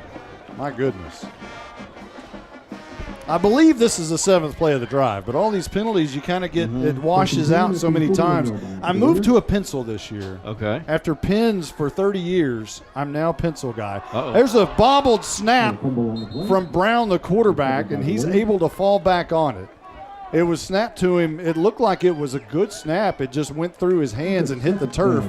Charlie Turner was right there, who could have had it had Brown not trapped him out of the way. It'll be a loss of 2, and now it'll be 2nd down and 12 from the 44-yard line. Yeah, hit him about chest level right at the hands and just couldn't hit it cleanly. And Turner was right in the vicinity. Brown lucky to fall on it. 2nd down and long. 2nd down and 13. It'll be a 3-yard loss. And here is Gorman with the carry, running, trying to find the corner, trapped way back behind the line of scrimmage, and he's not getting away. A nice play over there on the far side. Braden Ulmer, I think, finally polished him off, but several Bulldogs were over there to cut him off and make him turn inside back where everybody else is. A nice defensive technique play by the Bulldogs. Trying to get around that corner, and Bulldogs do a good job staying in their lanes, not over-pursuing. Excellent hustle by Braden Ulmer to stay with it, to at least slow him down, and the rest of the crew to come and knock him down and bring up a 3rd and long. That'll be the last play of the third quarter. And Bo Stevens back on the football field. A good sign for Howe. Right now there's 3 seconds on the clock, so I'm not sure if a timeout was called. Apparently one was. Let's keep it here and talk to Caroline Slauson. Oh, now they let it go. So, Caroline, let's keep it here anyway. Okay. That's the end of the third quarter. 14-6, Howe on top. But, Caroline. Yes. Coach Simmons is down there. Yeah. Have you had a chance to talk to Coach, and you want to see if he'll even say anything to us? Yeah. I will see if he will talk. We've talked several times this evening. But, yeah, I'll see if I can get him on air. So Howe, again, clinging to a 14-6 lead. Coach Simmons looks like he might be in prayer right now. You know, when the flags start flying here, they say he says that this is probably the most penalized stadium in the state. And he's probably not wrong. Especially tonight. They're inching closer and closer to him. So the Coach Simmons of old is not jumping on the sidelines, waving his arms, getting the crowd into it. He's sitting on the bench over here. I hope we don't have an injured Coach Simmons. Caroline's approaching him right now.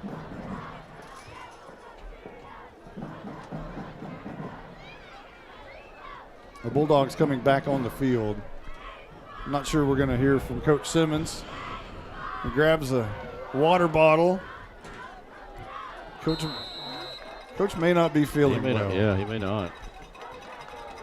3rd down and 15 for Bonham as we begin the fourth quarter. Quick pass, incomplete.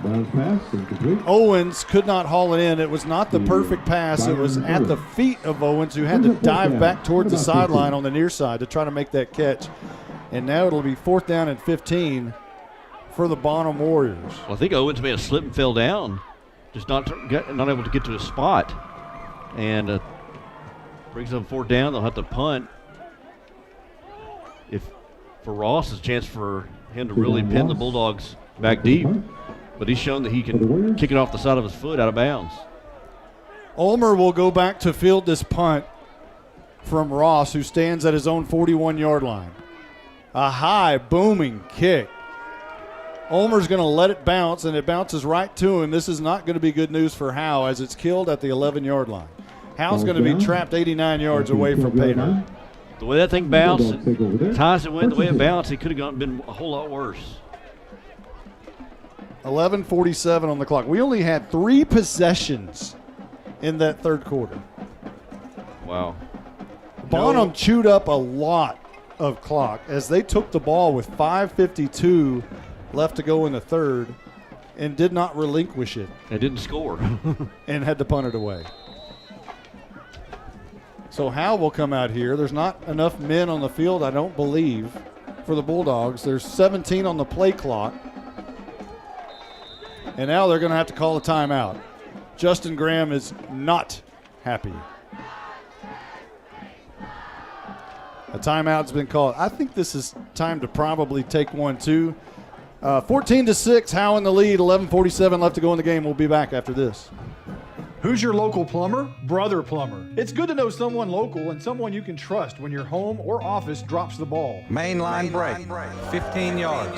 Brother Plumber is plumb professional and serves not only Howe, but also all of Grayson County. And you can save yourself 10% if you mention Go Bulldogs. Visit us online at brotherplumber.com. We'd love to help. Brother Plumber is one call away at 469-968-4487. Visit us online at brotherplumber.com. Remember, Go Bulldogs.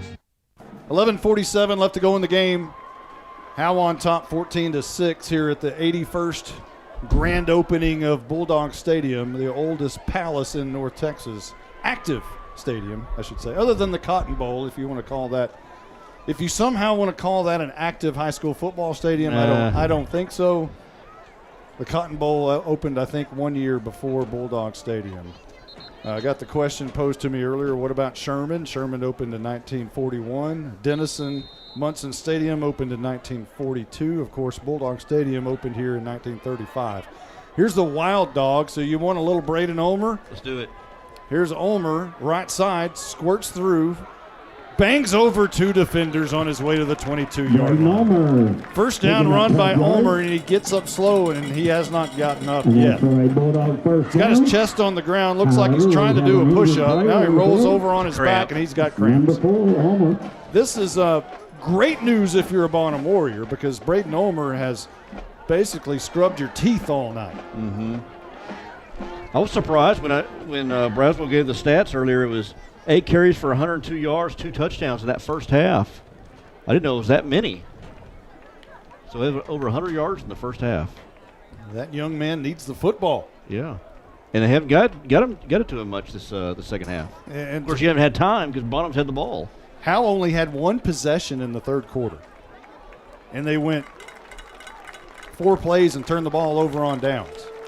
So it's not it's somewhat of a lack of opportunity as well. As true. Howe ran 4 plays in the second half. Jeez. Meanwhile, Bonham ran 17, but punted both times in the third quarter. But we're in the fourth now, and Ryland Strong is in the gun. And the pistol look from Howe with Rogers right behind him. He'll get the carry in a big hole over large marge. Rogers will pick up 5 to the 27-yard line. Rogers and Werner create a hole for Rogers. Ingram and Werner creating a hole for Rogers. Rogers doesn't need a whole lot of space. Able to get something out of that. Handoff again to Rogers. Same play. This time he has a lot of space. 40. Look out. Getting a block from Thornton, and he goes down at just almost midfield at the 47-yard line. I thought for a moment he was going to go for much further. It looked like somebody took him out with a rifle shot. I'm about to say he got snipered at about the 48-yard line. Injured players on the field. We got bodies laying down for both teams. And Bonham player is down at the 25-yard line around the line of scrimmage. And a Howe player down at the 32-yard line. The Howe player, Bonham is number 5, Heath Brown. And that's their quarterback. Yeah, and linebacker. And Howe is 20, and I'm not seeing him on any of my rosters. We believe that's Alex Mejia. He's changed jersey numbers. Oh, okay. What we believe. Well, Bonnie, you made a point in the pregame about a lot of these players playing both ways, especially Heath Brown, the linebacker, and the quarterback, and how that's going to be late into the game, especially if you got a guy like Braden Ulmer running over you. And now Brown is down with an injury. And we can presume that it's cramps. I mean, if you're playing both ways, that will happen. Mm-hmm. Let's face it, you're not getting the time on the sidelines to recover and drink the water on the sidelines and put those, what are they, electrolytes back into your – what was that movie, Idiocracy, where they were so smart 500 years in the future where they were spraying all their plants with y'all, I'm sorry. It's number 3. I'm sorry. Number 3. Well, he also goes both ways. So Ray Gorman, point still made. Thank you, Carolina. I did not mean to interrupt, by the way. No, you're good. The Night Furniture sideline reporter. Yeah, it's Gorman. That's not if it is a cramp, it's a pretty good one because he's putting barely any weight on his right leg. Yeah, whether it's Gorman or Brown, either one. That looks like an ankle, maybe. Where's Coach Forsythe and his packets of mustard when we need it? Yeah, he's right above us on the film deck. But yeah, whether it's Bray or Gorman, those are two key guys, your skill positions at quarterback and receiver. And he had to play both ways. And he had to have another coach go over there and help him off the field quickly because it was going to take him. I mean, we're waiting on another train to go by before he would get off the field. Exactly 11 minutes left to go in the game. Howe has the football at their own 47-yard line. 1st and 10. Strong wants to throw. Quick pass to Cross. He's hit hard, but he makes the catch on the bottom side of the field at the 48-yard line. Nice job by Cross. That quick out pattern, able to catch it. Then Brindley Owens blew him up, and Cross able to hang on to that ball. Ulmer checks back into the game. That's good news for Howe. And he'll be an H-back as a pistol look with Rogers behind Strong, and this will be Rogers running left side this time. Squirts through, has close to a first down. He'll be a yard shy after a 4-yard run. It'll be 3rd down and 1 with 10-13 and rolling here in quarter number 4. Ball at the 44-yard line. Yeah, if you're Howe, try to keep this ball on the ground, grind some clock out. It's still a one-possession ball game. So you score a touchdown here, and you can really set yourself apart from Bonham with not a lot of time left. 3rd down and 1. Critical play here, and it's the Wild Dog. And it's going to be Braden Ulmer all alone in the backfield. Everyone encroaching the line of scrimmage. Ulmer has to spin out of a tackle as he was met at the line of scrimmage, and this time he goes backwards.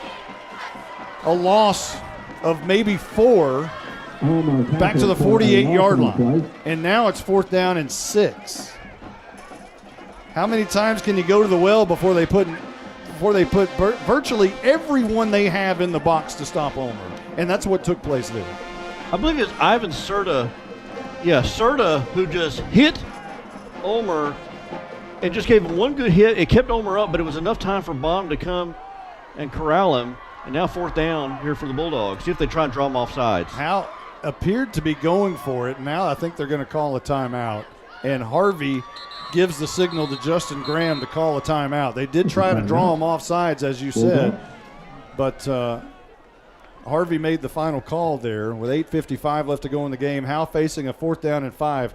A golden opportunity. Howe, we've said that several times so far early in this season. But just as you think they're going to be able to crash over and make that next play to get them to the next level, something bad happens.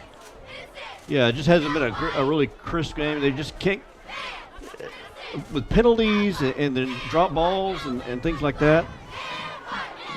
It's been hard to get anything going for the Bulldogs. Hey, real quick, Caroline, is Coach Simmons okay? Can you hear us? I think she might have not been hearing it. We'll check down here in a second. I was going to ask you if Coach Simmons is okay right after this play. 4th down and 6 for Howe. Strong rolls out to the far side, steps up in the pocket. He could take it, and it does have the first down. Look out, 40. He's got speed. 30, down to the 25, to the 20, out of bounds. Ryland Strong shows off his speed and picks up the first down for Howe. Couldn't find anybody down the field, so he just took off up the middle. Big play there for Ryland Strong. Man, Strong, we haven't got to see him wide open with his speed, and that kid's pretty fast. He can run. Caroline, is Coach Simmons okay? Yes, he is. I asked him if we had an injured Coach Simmons. He goes, well, the parts just don't work as good as they used to. Okay, well, that's good to hear.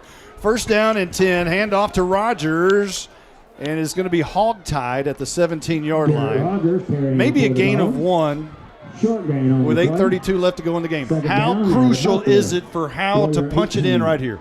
Especially right now with time starting to run out. Still 8 minutes to go. Still a lot of football left. But impressive by the Bulldogs to stay aggressive after that run by Ryland Strong. They get back to the line quickly and attack the bottom right away. So they're not just going to bleed the clock out. They're going to be aggressive and attack and try to score. Hey, this is a pretty good football game back home. If you're listening, I know all the old. Hopefully you're on the edge of your seat because this one is a good one. Hand off to Ryken Cross. He's fast around the edge and pushed out of bounds. Only got 2, as so is Jaden Ross as he closed the gap very quickly on Ryken Cross. Those two, I think you'll probably see in the 100-meter dash come next spring. I was just about to say I would love to see them in a foot race because Cross on the jet sweep, trying to get around that corner, and Jaden Ross coming downhill from the safety spot was not going to let Cross get around that corner and get upfield, able to push him out of bounds. And I don't think he gained anything, didn't lose anything, maybe back to the line of scrimmage. 3rd down and 8, 7:52 on the clock. Flag. I was just going to say, we've gone a little bit of time without any flags, and then here's a flag. This looks like probably a false start, and it is. It is. Ryken Cross looks at Justin Graham, the offensive coordinator, points to his chest, and then signals as if it's against Howe. 3rd down and what was 8 will now be 13 as they back it up. 10th play of the drive for the Howe Bulldogs. And the ball spotted at the 23. Here's Strong on the move. Fires it out of bounds. Threw a missile trying to hit McNutt, but overshot him. And now it's 4th down and 14. Calling for field goal. I was wondering, is this for Garcia? Is this Johnny Garcia territory? Because ball's at the 27, so it's probably going to be about a 39-yard field goal from the right hash. Johnny Garcia, he don't need no tee. McNutt to hold. It's on the ground. The kick is up long enough, wide to the left. So Howe is turned away on a missed field goal by Garcia. It had plenty of leg, I believe it would have snuck. I don't say plenty of leg. Yeah, it would have. If snuck it went over. in, it would have snuck over. Yeah, it was probably would have been good. It was 32 yards. It probably would have been good for 34. Yeah. Yeah. So Bonham now still life with 7:41. It's a one-touchdown game. Now Bonham would have to go for 2 to tie the game. Yeah, how big is that missed extra point for them in the first quarter? First take over, first and second 10 at the 22-yard line. And they will start now from their own 21, 22-yard line. And they controlled the entire clock of the third quarter. See what they do here. Here's a reverse going to Pittman on the far side, trying to cut the corner down the sideline. He's fast. He has a first down run. You know, but give the Bulldogs credit there. Yes, he picked up 10, but, you know, in years past, what the Bulldogs had shown is a young man like Pittman who has that much speed would have turned the corner, and that might have turned in for 78. But instead, Howe gives up actually 9 there. Not enough for a first down. Ball at the 31-yard line. Low snap dug out by Brown. A handoff. And Richards can't do anything with it. As about 6 or 7 Bulldogs there. And, boy, you're getting close to a late hit or extracurricular activity at the end of that one. But no flag comes out.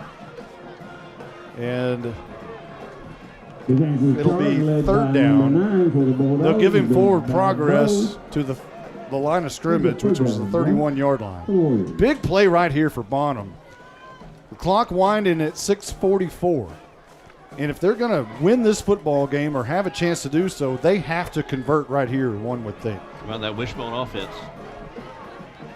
They try to draw Howe off sides. They do not bite. And now I think we're going to have – they're going to change the play at the line of scrimmage. Trying to sneak it over with Brown, and I think he got it, and he did. So a new set of downs for the Warriors as the big quarterback sneaks it out to the 34-yard line. He actually got 3 yards on that. Needed 1, maybe 2, got 2, maybe 3. Move the sticks, and the clock keeps running.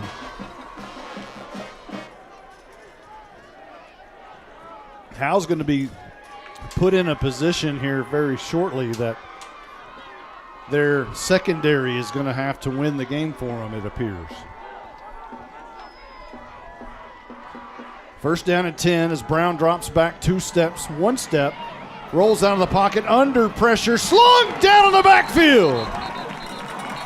Tank Turner gets up and flexes with his fists around his stomach. Brown was trying to pump fake and then thought about throwing it downfield, but hesitated for a second. At that point, Turner got a claw on him and wouldn't let him go and tried to toss him around. Brown couldn't get away, threw the ball out of bounds, but he was already whistled down. Regardless, it's a sack for Tank Turner and way behind the sticks for the Warriors. This is Brown trying to carry it himself, brought down by Mejia at the line of scrimmage. He might have got 1 or 2 back there, but the indication is that he did not. Got back to maybe a yard. They're going to give him a yard at the 28-yard line. So with a third down and long, see if they do a short dump-off pass like a screen or if they'll go downfield, maybe a pump fake. We hit the 5-minute mark. They're going across the middle of the field. The catch is made near the sticks, but down before the receiver could get there. On the reception for Bonham was Nelson. What'd you say? Fugit? Yes, something like Fugit? that. Fugit.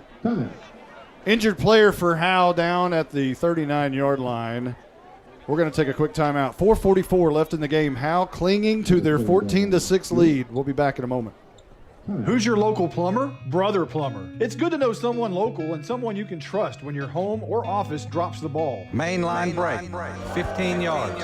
Brother Plumber is plumb professional and serves not only Howe, but also all of Grayson County. And you can save yourself 10% if you mention Go Bulldogs. Visit us online at brotherplumber.com. We'd love to help. Brother Plumber is one call away at 469-968-4487. Visit us online at brotherplumber.com. Remember, Go Bulldogs.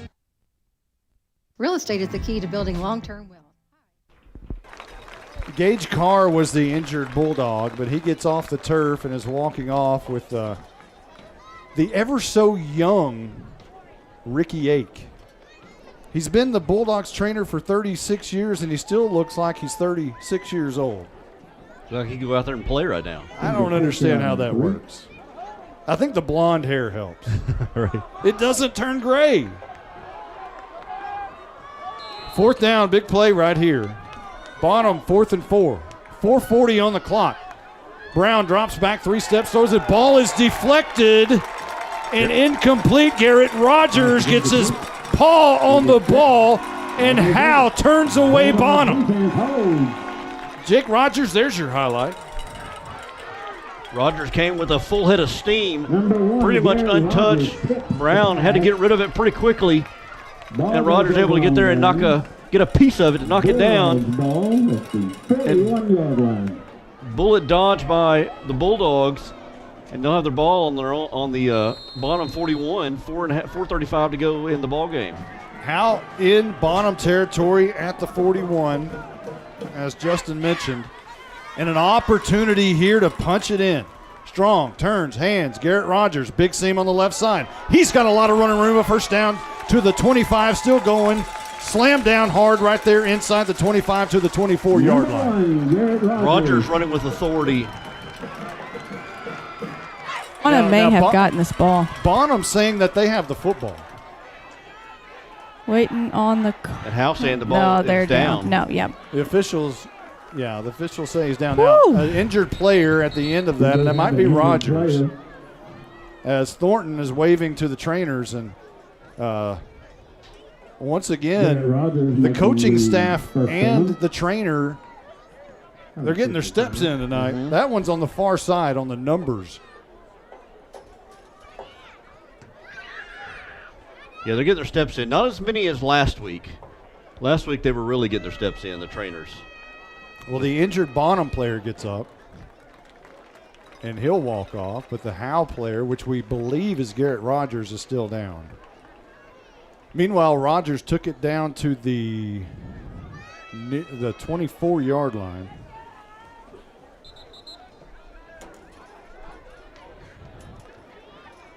The biggest run so far for Rogers. I think Rogers still in there. Yeah, where was Garrett down at? Well, maybe it wasn't Rogers who was down. Maybe I was wrong. Maybe I'm seeing something.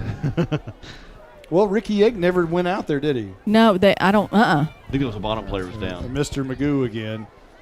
Here is Strong, going to keep it around the right edge. Finds a seam. He's got the 15. Hold on to the football. Slam down at the 11-yard line. Another big run by Ryland Strong, the sophomore quarterback. Gain of 13 for Strong. Will take it around the 11. He faked it to Garrett Rogers, and I don't know if it was a read option or if he just a mix-up in the backfield. But anyways, Strong ended up keeping it, and Strong showing some of that running ability he has, the elusiveness, and get the first down. Howe is 3 minutes and 43 seconds away from win number 399 in school program history. Strong, handoff, Rogers right behind BU. He's into the end zone. It's touchdown time in Texas. It appears that the 6-game losing streak is in the rearview mirror. BU lined up at H-back, lead blocker for Rogers, and Rogers, who I said feels like he's running more authority, running harder later in the game, able to punch it in for his first touchdown of the season, and maybe, just maybe, put this game away. McNutt to hold, Garcia to kick, It's up in the air, and the kick is good. 21-6. Howe in the lead over Bonham. 3:30 left to go in the game. We'll be back right after this timeout. Here's some things to never mess with if you're not a trained professional. Caging a bulldog. Removing copperheads. And electricity. Don't get shocked. Call Rapid Electric. Rapid Electric is here for all your electrical needs. Just like you wouldn't try to become a pro boxer or president. Not a joke. You need a pro to keep your electricity humming. Don't get shocked. Rapid Electric serves the Grayson County area. Call them at 903-421-8100. Real estate is the key to building long-term wealth. Hi, I'm Dana Thornhill, a local Keller Williams realtor. If you're thinking about buying or selling a home, I can help you. Call the Llama Realty Group. Call 903-821-6890 and ask us about our complimentary services. Opportunities in North Texas are growing quickly, and the Llama Realty Group can help you with all your real estate needs. Just like here at the stadium, execution is the name of the game. The Llama Realty Group gets the job done. Call 903-821-6890 today. Each Keller Williams office is independently owned and operated. For the Warriors, Garrett Rogers looking a little bit like Grandpa there. Talking about Tommy Robertson, his grandfather, who was a running back for Howe back in the day. Very similar from what I understand. Similar style of runners. The Bulldogs bunched together for the Tech Wave kickoff. But no trick. It is a pooch kick. Going to bounce at the 27, fall into the arms of the up man, who makes a dash down the sideline, crosses the 50, and Owens finally goes out of bounds into Howe territory at the 47-yard line. And that's where Bonham will start their drive, needing quickly a lot of points to get back in the football. 15 points to be exact, with 3:24 to do so in the game. If you're Howe, keep everything in front of you. Don't let anybody get behind you in coverage. And play smart after the play. No extracurricular.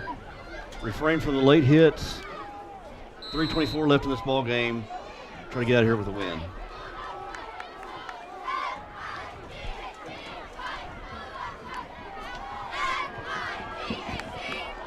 Bonham with a 1st and 10 at the Howe 44-yard line. 3:24 on the clock. Quick screen pass. And close to a first down run after catch is Gorman. Knocked out of bounds. It'll be a yard shy of the sticks, so a 9-yard pickup. 2nd down and 1 coming up, but he didn't go out of bounds. The clock still runs at 3:06. That's very key. I thought he went out of bounds. Ball at the 34-yard line of Howe territory. Brown wants to throw, rolls out right, throws across the middle. It's complete to Gorman again, who's back in the game, who thought we had a bad ankle injury earlier, but he's back in the game. That's a 1st down for Bonham at the 29-yard line. Handoff to Richards on the right side of the offensive line, and he's bunched up there. I'm telling you, that defensive line for Howe is something to behold. Vera and Turner just bottle everything up. It's impressive. Brown wants to throw, swing it out right side. It's caught. Driven backwards is Ross. A nice play by G-Force. Garen Langford drives him backwards. They'll give him forward progress to the 21-yard line, but right in his grill was Langford. Well, Langford right there, and Ross trying to shake him. Langford stayed in his lane, able to bring him down. Warriors going quickly. Under 2 minutes left. Brown throws. It's going to be intercepted. Garrett Rogers, have yourself a game, young man. The star of the 4th quarter for sure is Garrett Rogers. Bonham trying to go quickly, trying to hit the slant. Rogers dropped back in coverage, read the eyes of Brown, and get an interception. 3rd turnover of the night for the Bulldog defense. 1 minute and 43 seconds away from win number 399 in the Bulldogs program. And snapping the 6-game losing streak dating back to last year. Howe will have Pilot Point next week, or Bowie. Bowie, that's right. Another long road game. All right, let's make sure. Well, we'll have our cords with us. You need a checklist. Yeah. I'll bring the headphones. Fully charged. Howe with a first down. The man of the hour. Nope, that's not Rogers. That's the closer. Bryce Piper on the carry. And a timeout on the field. What are we doing here? Maybe a timeout by Bonham. I'm not sure, but number 24, the ball carrier. Let's talk to our Night Furniture sideline reporter, Caroline Slauson. This has got to feel much better than in years past. Oh yeah. This is much better, much different than seasons past, and it's been a while though since we've got a dub here on the side. It feels like it at least, but. I was just telling Ricky Yake before Garrett Rogers made that interception, what about these sophomores now? And he put an exclamation on that statement with that interception. Well, he certainly did. Did you ask Ricky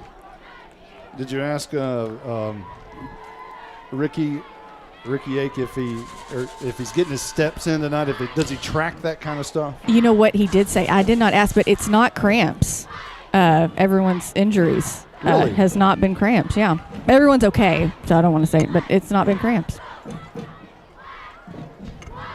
We might ask him if the pickle juice is a real option. Pickle juice with the mustard? Yeah, the mustard packets. Ricky says and nods his head yes. Handoff to Bryce Piper. I believe that may have been either a face mask or a horse collar, but nothing there. That was actually Ryland Strong on the carry, the quarterback keeper. He said that's what he used to do when you were playing. He never cramped. Oh, he never cramped. You never cramped them, Lonnie. So. I didn't have any muscles to cramp. He said he didn't. Ball at the 25. 8-yard pickup there by Ryland Strong. Hey, it's fun, guys. This is fun. We're having fun, no? For a little bit, it was kind of nip and tuck, but now that the Bulldogs look like they're going to pull away with this one, we can all breathe a little bit easier. 1:14 on the clock as the crowd here at Bulldog Stadium senses this thing may be over. They're starting to exit a little bit, a few of them.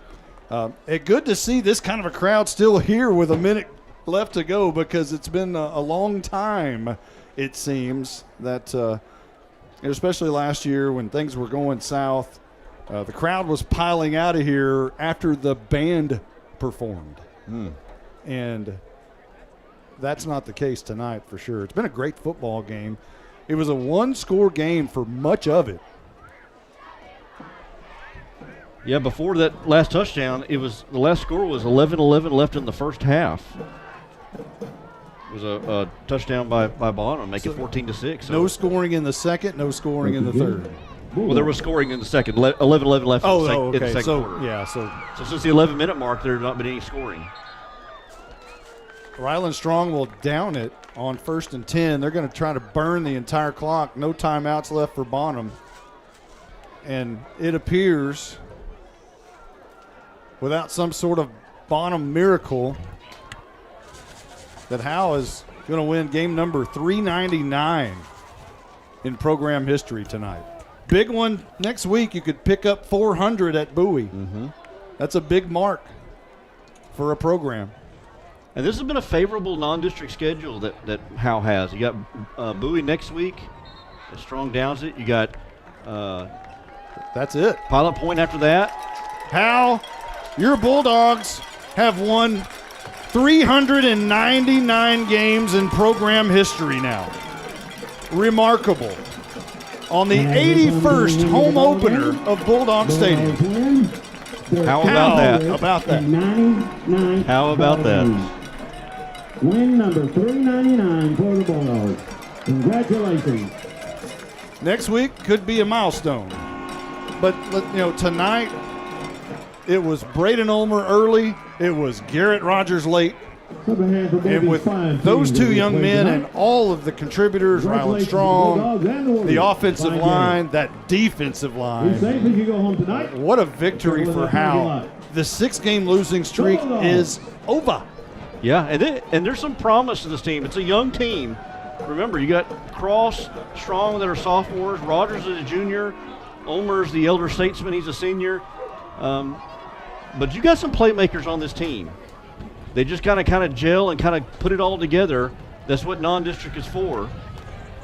Who do we want to talk to? Let's talk to Garrett Rogers. Let's talk to Braden Ulmer, and let's talk to Andrew Harvey on his first ever victory. Oh, yeah. Okay. Oh, yeah. Congratulations, Coach Harvey, on your first ever win as a head coach, and it's $3.99 in program history. And it ends a 6-game losing streak. Nice evening. Nice evening. Senator Seagroves walks out the door. I'm sure there's a lot of glad handing going on from down the steps, I'm sure. A lot of smiling faces in the press box and in the bleachers. Now Bonham will turn and face their crowd with their school song and their band. And Howe faces the Bonham crowd. You know they're elated right now, just holding it back. It's a big win for them as a young team. Lots of sophomores. If you can create that winning mentality as a sophomore, it can really carry on for the next several years. And if Ryland Strong's going to remain the quarterback by the time he's a senior, he can do very, very special things. And like I was saying earlier, you've got some games that are winnable. Again, you play Bowie next week. You play Pilot Point the week after. Bonham beat Pilot Point, so yes. One would think that is a winnable game. After that, you get ready for district. You start against S&S as a beatable team. Of course, you got to play the game, so nothing's for sure. But you got some competitive games that you have a chance here. And see this, and these guys are going to grow up. Roger Tidwell steps out of the box, and the PA goes haywire. So you can't say it was because of Roger. But these guys these young men are growing up here before our eyes. It's going to be some growing pains, but there's some athletes and there's some good players on this team. I think we're going to have an elated Andrew Harvey. And probably a relieved Andrew Harvey. Yeah. And did we get a count on the karate kicks? We only had one. Caroline said only one tonight. So he is holding it back because there were. I mean, you talk about the Rogers pick. Yeah. We're going to have to review the film on that because the Rogers pick, that was good for 2 or 3 karate kicks, I think. Yes. So he'll talk to the players for just a moment, and then we'll have player interviews. We've got a really good post-game show. We'll have highlights and stats for you. And tonight's post-game show, the Texoma Land and Home Realty post-game show, which we are currently in. I know Jake is working on highlights right now. We had 6 highlights in the first half. I'm not sure we had that many in the second half, but we had some very important ones in the second half. That's for certain. Harvey quickly gets them out. Not a lot said there. Let's see if he'll talk first, or actually the players may. Well, I'll just let Caroline do what Caroline do. She can pick whatever she wants. Got to find who's available. But Harvey, you might grab him before his family surrounds him. There he is. Okay. I think we've got it. You got it? Yeah, we got it. We don't have mic problem. Coach, congratulations on your first win as head coach. And this is your first, this is $3.99 in the win program. $3.99. Mm-hmm. Okay. How does it feel? Amazing. A lot of stress comes with this job, and it's really hard to win a football game, and especially in the state of Texas, and just winning one, it feels amazing. It feels like everything we've been doing, I don't know, validates it, I guess. So that it feels good. It feels really, really good. Yeah, try to count your karate chops today. I only got one, but he said, yeah. So something that stood out to me is just the sophomores. I mean, Ryken Cross, Ryland Strong, Garrett Rogers. What do you have to say about them? I mean, they've been stepping up. Like we've talked to the younger guys. Like they got to mature fast because we have a really young team. Thankfully, up front, like we have a bunch of seniors, but like in the skill positions, they're all young guys that like not a lot of varsity snaps, and they've had to grow up real fast. And they showed composure tonight. We got to get better, but like. We did enough to win a football game, and like that's what we're expecting from them. Very nice. Congratulations, Coach. We'll see you next week. Ask him about the defensive interior line of Tank Turner and Charlie Vera and how they stood out. Yeah, Monty's asking about the defensive interior line and how they stood out. I know that those guys did a lot of work over the summer. What do you think about them and the effort they've been putting in? Well, I think the biggest part of our defensive line is there's three-year starters on it. And yes, like they've committed to the weight room, but like having varsity reps, they've got 30-plus games under their belt already. Like that experience is huge. And like again, like our sophomores don't look as experienced all the time, but like the strength of our team is our D-line, and a big part of that is like they've been doing it a long time. This is year 3 for most of them. Yep. Does that we good? Yeah, we're good. We're good. Thanks, Coach. Congratulations. Tell him congrats for me. Okay. All right, we're going to try to find Garrett Rogers. Oh, there's BU. And grab BU. Hey, BU. Can I talk to you whenever you get a chance? And then Garrett Rogers. Yeah, there's BU. He's coming towards you. Okay. We're back at it again. How does it feel to get the home one under your belt? Good. It was pretty good. Got 2 touchdowns. Good way to start off a home opener. Yeah, and did you know that this is a program win $399? So next week, if y'all win, that'd be $400. Yeah. What do you want? Do you want that, or is that just like we just want to get through the season? I really want that. I hope we can go get it. So you're our leader on this team, and you have been for 3 years. But I was talking to Coach Harvey just a minute ago, and the underclassmen, those sophomores are really good. What is it like to have that underclassman that you can count on for support? It's nice having the underclassmen being able to step up in a big role, being so young. It's nice. They're good. All right. Well, we'll see you next. I'm sorry. Go ahead. Ask him who gave him his nickname BU. Who gave you your nickname BU? Monty. Wait, what happened? How'd you get that? Just your initials? Yeah. Just BU. All right. We'll see you next week. Thank you. Okay. One more. Okay. Not that I'm bragging or anything. Hi, guys. Hold on 1 second. All right, so while she's trying to find Garrett Rogers. And I don't see him hardly anywhere. Let's see. He wears the number 1, and he's not the biggest guy in the world, so he may be a little tough to find out there. Anybody located? I don't see him. Hopefully he doesn't have his pads off yet, but would love to hear from Rogers if we can grab him for a moment.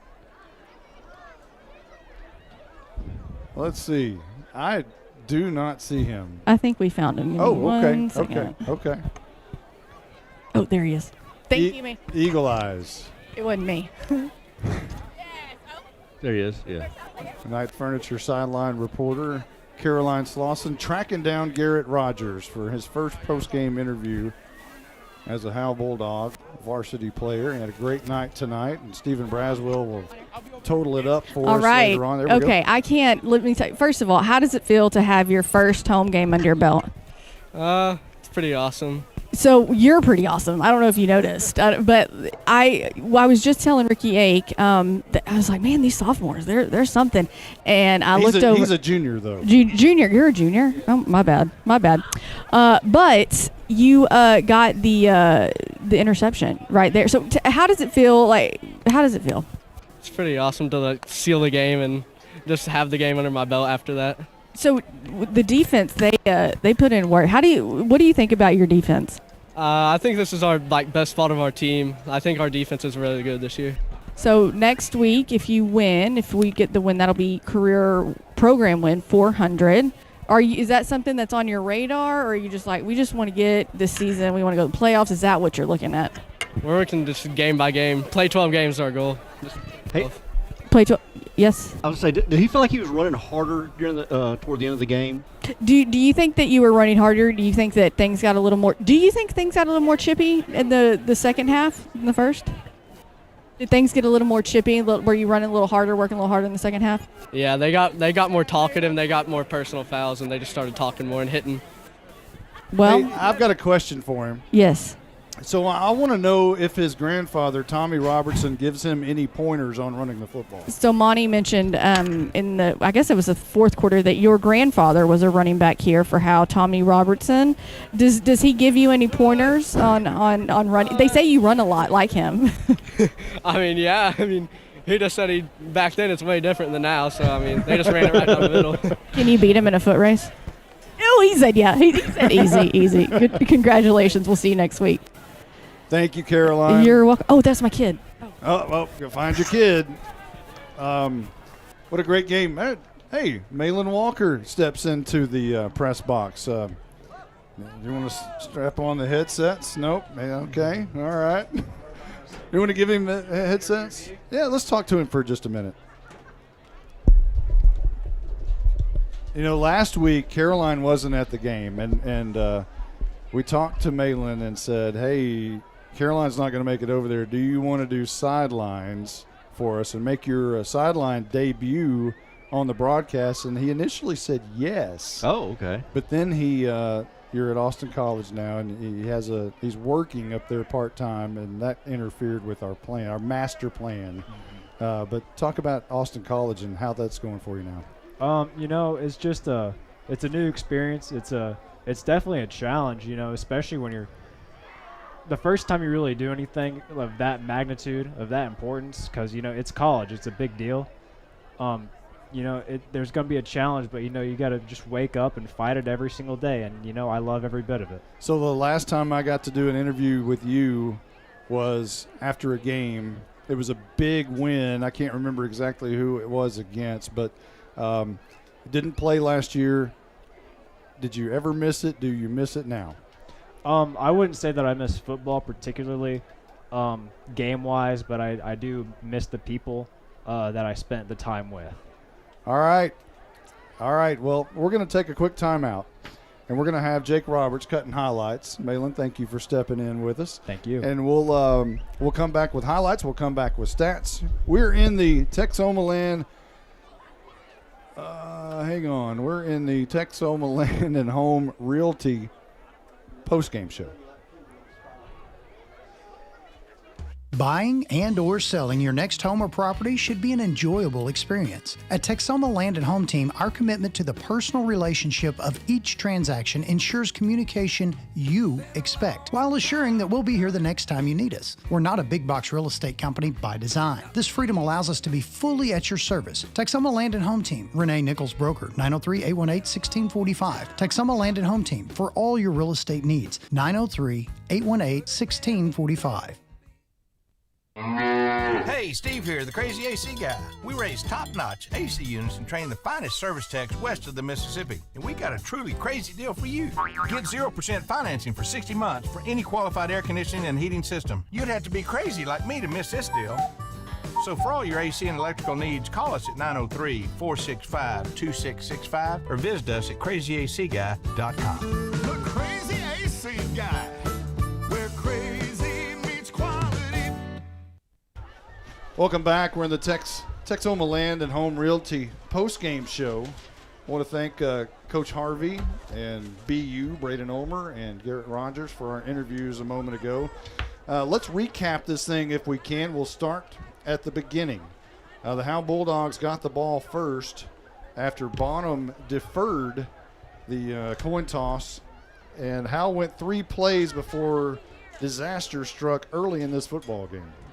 Strong throws deep over the middle. That one's going to be intercepted at the 45-yard line. Bonham headed, that's Ross, has it at the 40, escapes a tackle, far sideline, 30, run out of bounds at the 27-yard line. So Howe was intercepted on their first possession, which gave it to Bonham with 9:50 on the clock, but they also, after 3 plays, were intercepted. Brown back to pass, rolling out left, looking down the field, fires, and it's picked off. Picked off at the 25-yard line, and that's Gage Carr, the linebacker. Howe took it there at their own 16-yard line with 8:11 left to go. They went 7 plays and 84 yards, and it turned into the BU show. Cross is split out wide left. Ulmer's going to keep it over right side. He has the first down and more. Got the 20. Looking out, breakout, 25. He's got the 15. He's got the 10. Inside the pylon. It is touchdown time in Texas. Braden Ulmer breaks free again. The first home touchdown of the year goes to Braden Ulmer at the 4:24 mark. That gave Howe a 7-0 lead. Bonham's next possession initiated the first karate kick of the year when Howe turned it over on downs. Howe got the ball back at the 34-yard line. They drove 6 plays, 64 yards into the second quarter on the drive, and from the 4-yard line, it was BU. Takes 1 step left, takes 2 steps right. He's into the end zone. It's touchdown time in Texas. Ulmer basically untouched over the E in Howe. And that gave Howe a 14-0 lead after the Johnny Garcia extra point. 11:50 on the clock in the second quarter. Bonham's next possession started at the Howe 48-yard line. They drove 3 plays before finally getting on the board tonight. This time, Brown wants to throw wide open man over the middle, making the catch of the 15. Right corner of the end zone. He's in. Touchdown Bonham. That being Jalen Richards, who came out of the backfield. That ended a 3-play, 48-yard drive, made it 14-6 after Bonham missed the PAT at the 11:06 mark in the third quarter. To round out the third quarter, Braden Ulmer fumbled on the next possession, but Bonham had to punt, and then Howe punted, and then Bonham turned it over on downs. Howe got it back, but they had to punt. Gave it back to Bonham, who turned it over on downs. And then Howe took it with only 28 seconds left and killed the clock. We move on into the second half, and the third quarter was full of nothing but flags, left and right, all over the place. Bonham dominated play-wise in the third quarter. They ran 17 plays. Howe only ran 4 plays in the entire third quarter, and it went quickly except for the flags.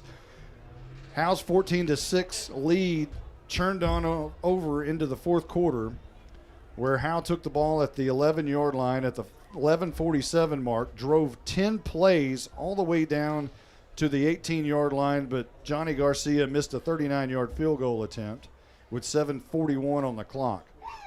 Bonham's next possession started at their own 22-yard line. They drove 6 plays and turned it over on downs thanks to a Garrett Rogers tip. 40 on the clock. Brown drops back 3 steps, throws the ball is deflected and incomplete. Garrett Rogers gets his paw on the ball, and Howe turns away Bonham. So Howe took the ball at their at the Bonham 41-yard line. It took only 3 plays, and it became the Garrett Rogers quarter.